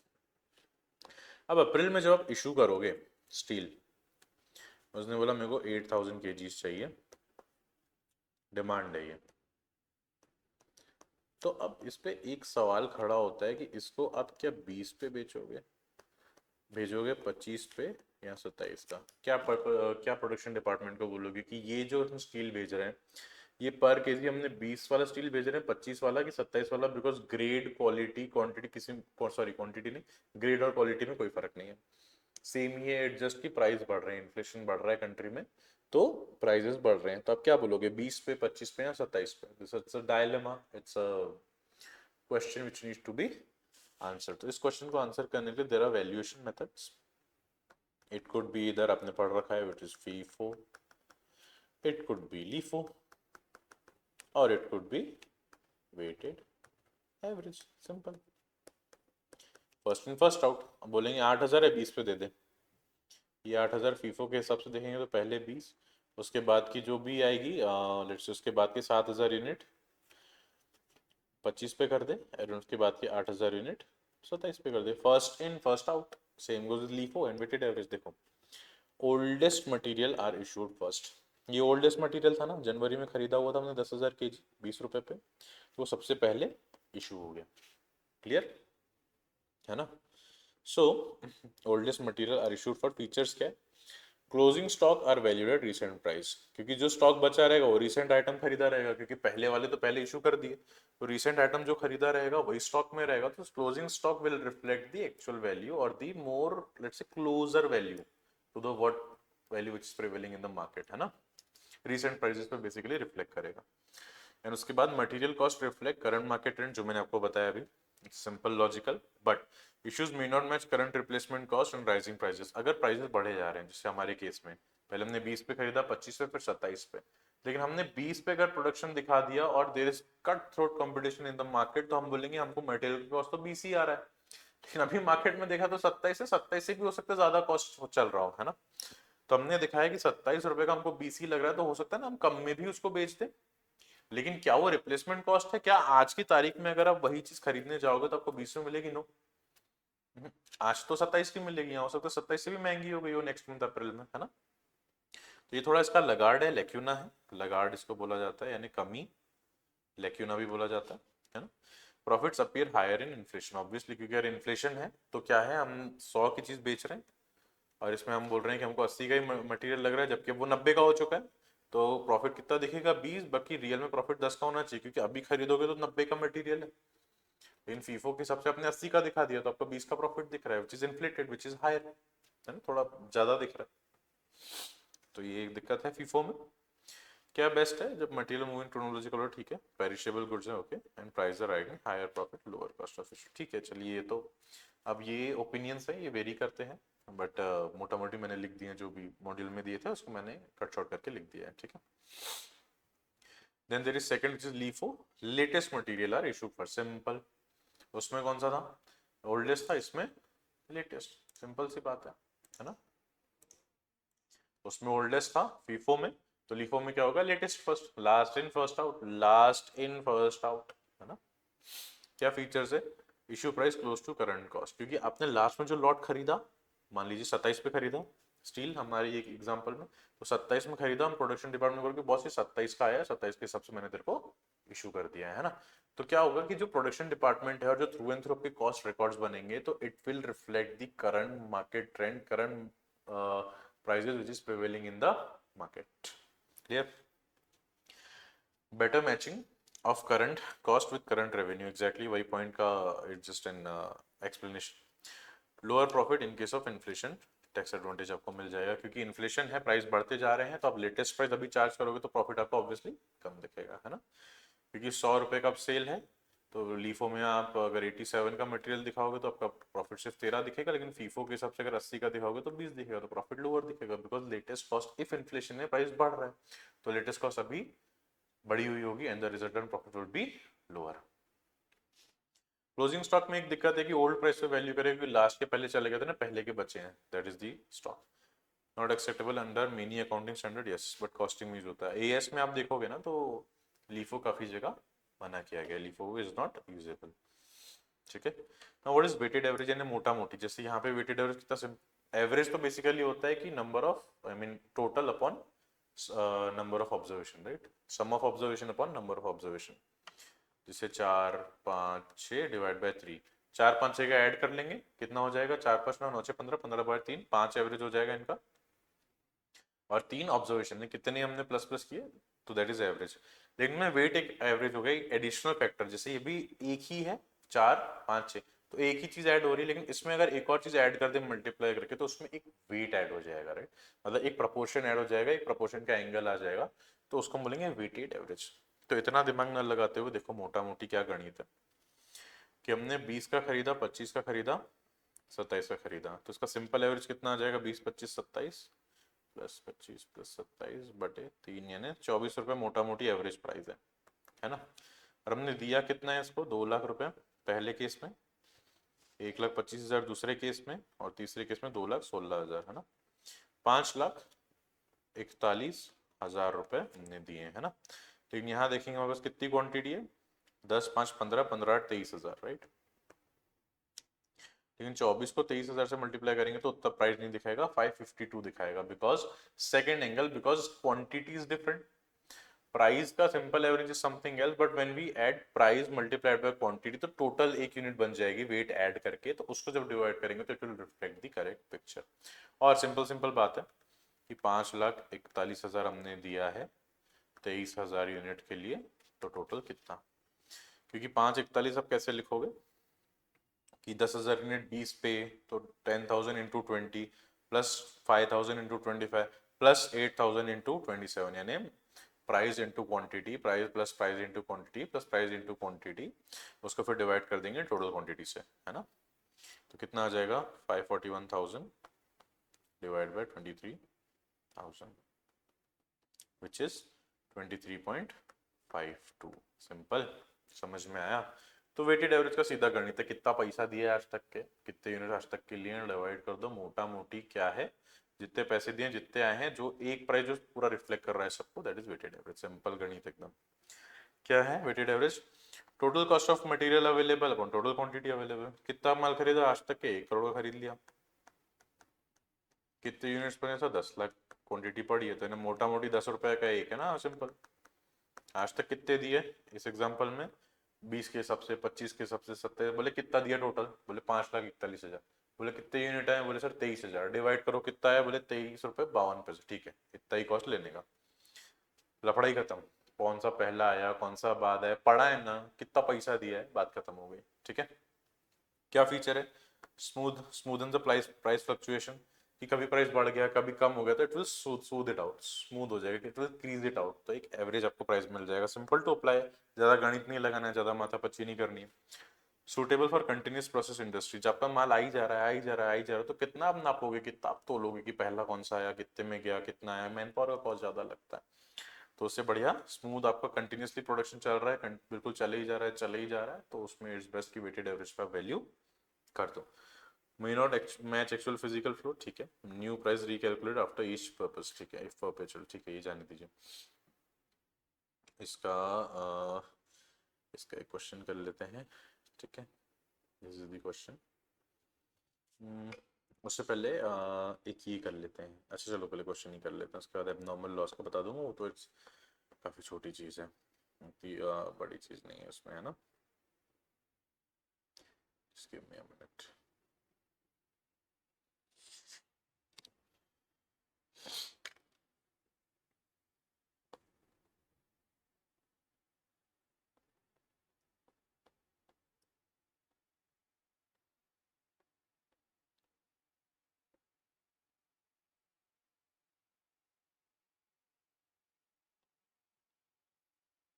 चलिए क्वेश्चन देख लेते हैं।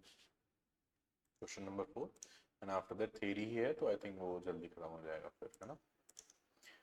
फिर क्या बोल रहा है question? AT limited furnishes following store transaction for सितंबर 20, एक महीने का डेटा दिया होगा उसके स्टोर्स में। स्टोर्स यानी जहाँ पे आप रॉ मटेरियल लेके आते हो, जहाँ पे उसको रखते हो, गो डाउन, उसको स्टोर्स बोलते हैं। जैसे स्टोर्स, लेजर, बिन, कार्ड्स, ये सब भी यहाँ पे बनते हैं, है ना। 1 सितंबर को ओपनिंग बैलेंस था 25 यूनिट की 162 पे, टोटल ऐसा पर यूनिट नहीं है, टोटल है, ठीक है, फेयर इनफ। 4 तारीख को इशू किया, एक 85 नंबर का रिक्विजिशन नोट है, 8 इशू की तो 162 भी कर दिए होंगे, लेट्स अज्यूम। 6 तारीख को receipt I B and company की, G R N goods receipt note number 26 से 50 यूनिट, 5 रुपये 75 पैसे पर यूनिट पे, फेयर इनफ। पहले वन वो देख लेते हैं, फीफो फीफो मेथड करना है, ठीक है, गुड। उसके बाद 7 तारीख को अगेन इशू कर दिया, 10 तारीख को रिटर्न कर दिया बी एंड कंपनी को यहाँ से, ठीक है, तो ये भी इशू में दिखा देंगे हम। रिसीट, इशू और बैलेंस, ये 3 होता है स्टोर लेजर का फॉर्मेट, आपको याद होगा, अभी बनाएंगे भी हम, डोंट वरी। 12 तारीख को इशू कर दिया, 13 तारीख को इशू कर दिया, 15 तारीख को रिसीव किया एम एन कंपनी से, 17 तारीख को इशू कर दिया, 19 तारीख को रिप्लेसमेंट रिसीव हो गया, तो अगेन रिसीव में डाल देंगे इसको, फेयर इनफ। 20 तारीख को रिटर्न कर दिया from department material of this much, ये एम आर एन दिया होगा ऊपर 4 नंबर का, वहाँ से हमने एम एन कंपनी को 5 यूनिट वापस कर दिए, ठीक है, फेयर इनफ। उसके बाद क्या है, ट्रांसफ़र कर दिया एक जॉब से दूसरे जॉब के लिए, तो ये तो अपने को दिक्कत वाली बात ही नहीं है। इशू कर दिया 10 यूनिट, फिर ए डिपार्टमेंट से बी डिपार्टमेंट को इशू कर दिया मटेरियल ट्रांसफ़र नोट से, एंड 30 तारीख को 2 यूनिट शॉर्टेज आ गई, ठीक है। तो फीफो में अपने को स्टोर्स लेजर बनाना है बेसिकली, और कुछ नहीं। चलिए बनाते हैं question number 4, stores ledger, correct, ठीक है सर। स्टोर्स लेजर का क्या फॉर्मेट होता है, देखो, एक तो पहले डेट, उसके बाद आता है रिसीट,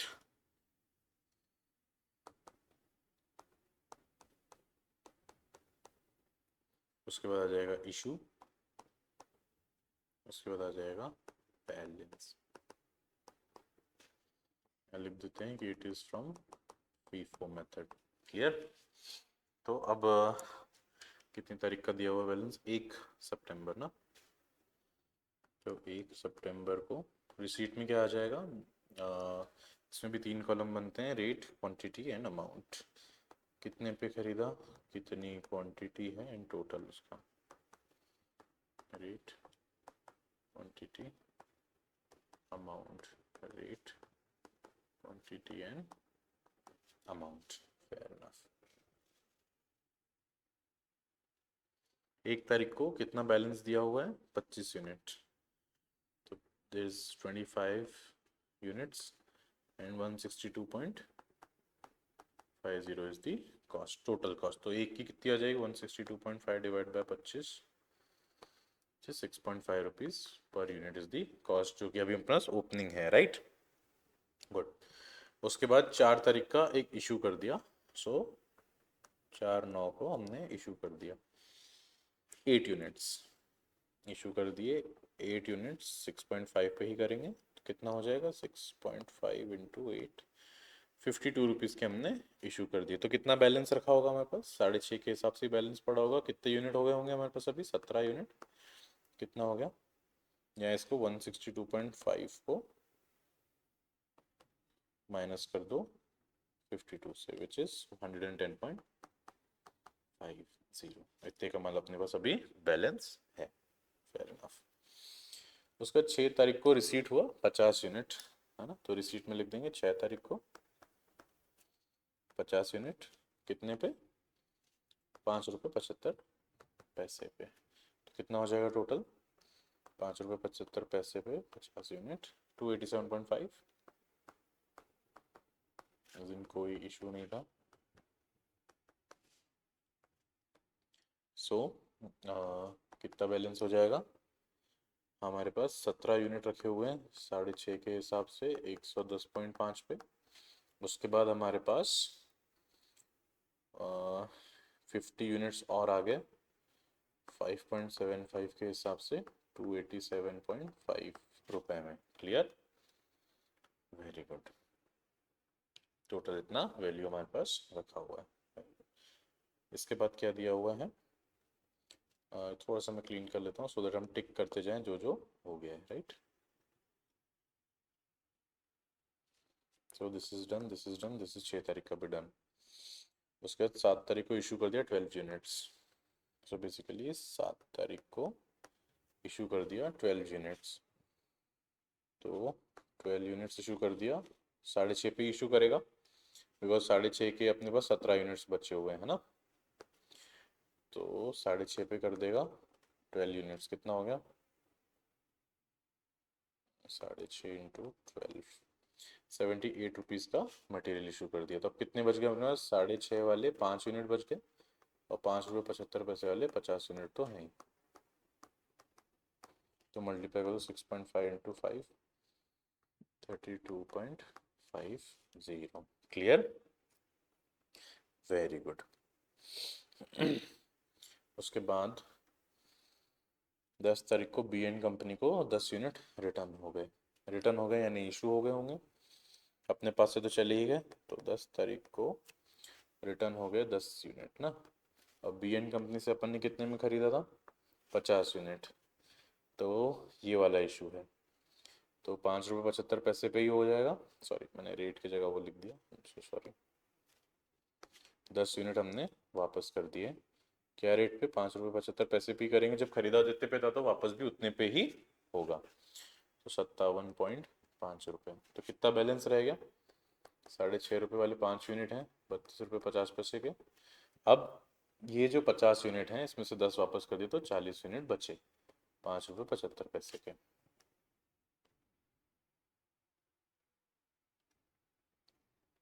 जस्ट 230, है ना, सिंपल है, एकदम सिंपल है। उसके बाद 12 तारीख को हमने इशू किया 15 यूनिट, तो 15 यूनिट चले जाएंगे 12 तारीख को, तो 15 यूनिट ऐसे नहीं जाएंगे, वेट, ये बढ़िया चीज़ है, तो हमने इशू कर दिया 12 तारीख को कितने, 15 यूनिट, 15 में से 5 इधर चले जाएंगे 5 रुपये 75 पैसे पे, और 10 जो है वो 6.5 का था, आई एम सो सॉरी, जो 5 अपने पास यूनिट है वो 6.5 रुपये के हैं, और 5 रुपये 75 पैसे पे 10 चले जाएंगे, 57.5 यहाँ और 32.5 यहाँ पे। अब बैलेंस कितना बचा है अपने पास, 30 यूनिट बचे 5 रुपये 75 पैसे वाली, ये 172.50 का अपने पास इन्वेंट्री अभी रखा हुआ है। क्लियर। उसके बाद 13 तारीख को इश्यूज किए हमने 20 यूनिट, है ना।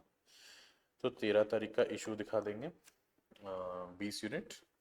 सो ये 20 यूनिट हो गए, 5 रुपये 75 पैसे का ही माल रखा है तो उतने पे इशू होंगे 115 रुपये। तो बैलेंस कितना बच गया हमारे पास, 10 यूनिट बचे 5 रुपये 75 पैसे पे, यानी 57 रुपये 50 पैसे का माल अपने पास अभी रखा हुआ है। Very good.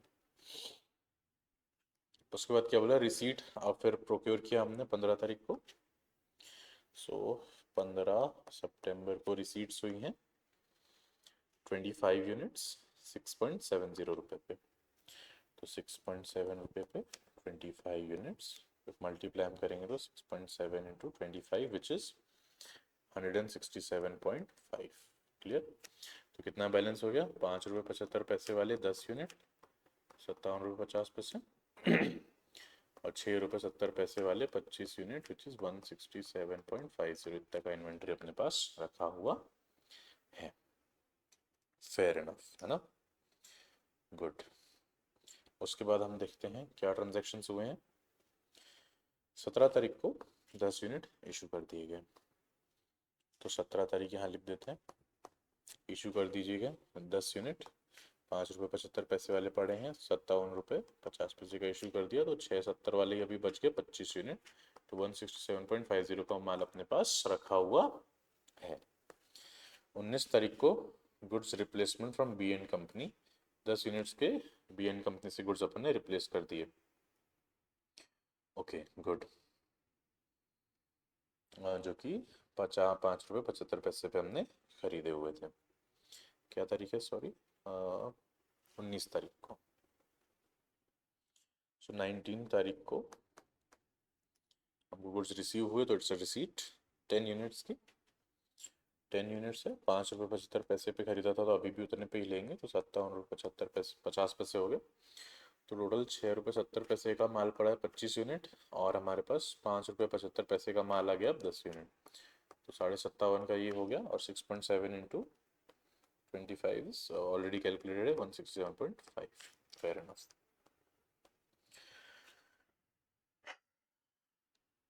And after this what we have, return from department material of M&Co।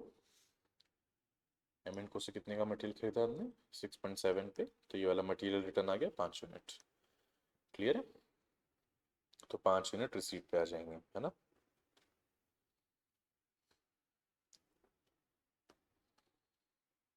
Sorry तारीख में भूल गया, 29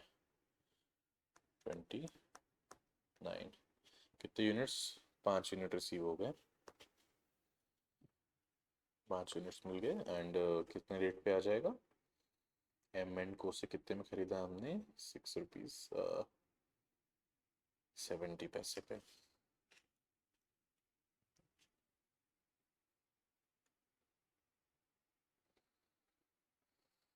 Just give me a minute।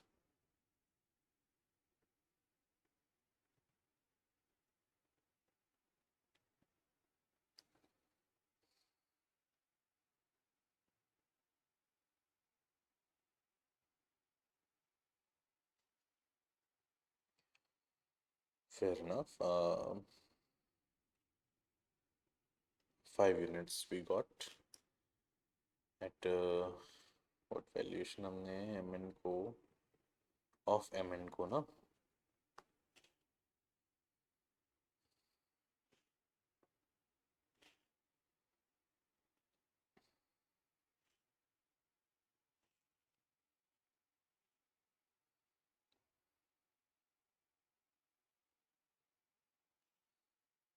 Fair ना। तो अपने लिए रिसीट है 5 यूनिट्स की, एंड M&Co की हमने कितने पे दिया था, 6.7 पे आई थिंक दिया था, राइट।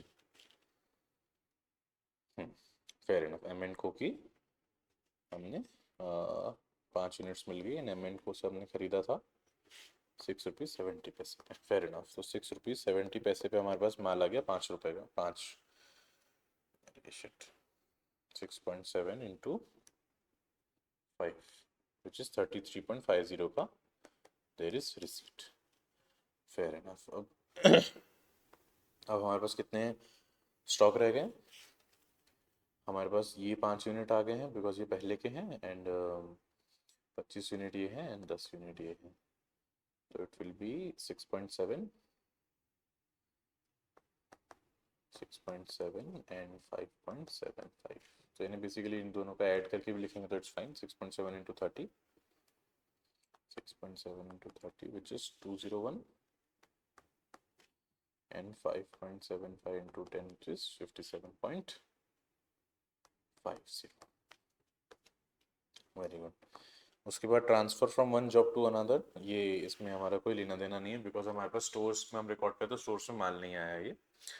इसका 26 को हमने इशू किया 10 यूनिट्स, so 26/09 को we have issued 10 units, so it will be 6.7 से इशू हो जाएगा, तो it will be 67.5। so after that we'll have 15 units of 6.7 and 5.75 के 10 units which is 57.5 and 6.7 into what is this 15 which is 100.50।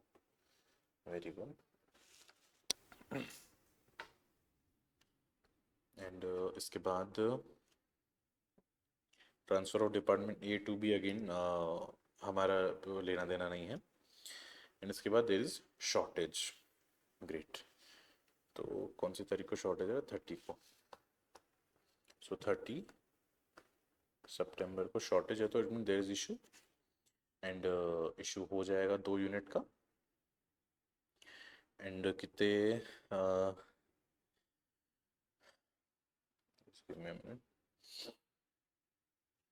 and it will be shortage of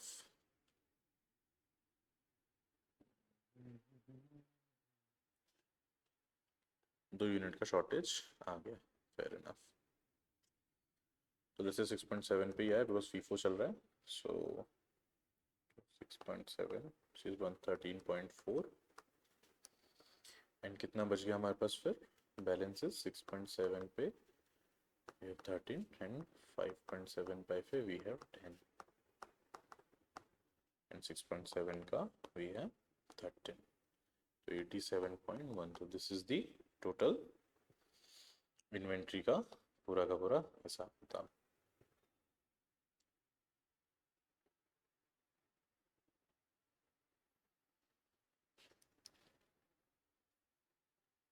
fair enough. So this is the stores ledger, पूरा का पूरा हमने इस पे entries कर ली है, and this is the closing stock which we have. ये दो चीज, ये एंड ये, this is the closing stock we have, right. हाँ, और हमने दिखा दिया कैसे हम ट्रीट करेंगे शॉर्टेज को, by relevant pricing. So basically we have to issue it at FIFO because FIFO we are following. So basically practical का तो हमने पूरा कवर कर ही लिया है, and there is only one thing remain which is treatment of losses which is fairly easy. अगर कोई भी आप बिजनेस कर रहे हो तो there could be normal loss, there could be abnormal loss, right. So if it is normal loss means it is unavoidable, ये होगा ही होगा, आपका बिजनेस का नेचर है। लेट्स से आपका पेट्रोल पंप है तो there will be evaporation of petrol और डीजल, है ना, दिस इज नॉर्मल लॉस।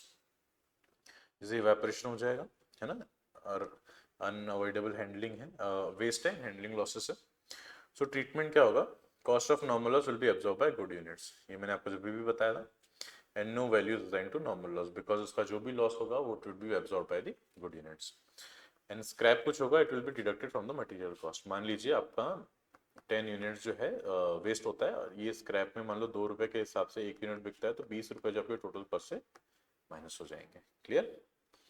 इसका रिजल्ट होगा higher cost per unit of output, obviously because absorb हो जाएगा cost, right, it will be absorb. And if there is abnormal loss, loss beyond normal, that is due to avoidable reason, it could be negligence, due to theft, due to accident, due to abnormal spoilage, due to natural calamities like earthquake and everything, right? So what will be the treatment? The value of loss at the standard cost per unit will be transferred to costing profit and loss account. यानी हम normal loss को treat करके ही cost निकाली जाएगी, और जो एक unit की कॉस्ट होगी, जो भी एबनॉर्मली हमारे यूनिट वेस्ट हुए हैं, खराब हुए हैं, उनको हम उस पर चार्ज करके, जिससे मान लीजिए एवरेज हमारी लेट से 20 रुपए पर यूनिट कॉस्ट आ रही है, तो इतनी ही कॉस्ट हम निकाल लेंगे। और उसके बाद हमने देखा कि हमारे जो 100 यूनिट हैं वो एबनॉर्मली खराब हो गए हैं, तो हम बोलेंगे कि 200 रुपए का, सॉरी 2000 रुपए का वी हैव लॉस, एंड ये कॉस्टिंग प्रॉफिट एंड लॉस में चला जाएगा। ये गुड यूनिट्स एब्जॉर्ब नहीं करेंगे। ये वही हिसाब किताब है कि दूध वाला अगर 2 कैन में 50-50 लीटर लेके आ रहा है और एक कैन उससे गिर जाती है, तो उसका कॉस्ट इस पे एब्जॉर्ब करके वो क्लाइंट से नहीं ले सकता, वो जो कस्टमर से उनसे नहीं ले सकता। It will be his loss, it will be transfer to his profit and loss account, does not affect material cost at all. And if there is an abnormal gain, it means actual loss is less than normal loss. Normal loss हमने लिया था कि हम 10,000 units जैसे input डाल रहे हैं, इसमें से हमको पता है कि 9,500 फिनिश्ड गुड्स आएंगे, तो देर इज, हम हमेशा ये अज्यूम करके चलते हैं कि 500 का दिस नॉर्मल लॉस।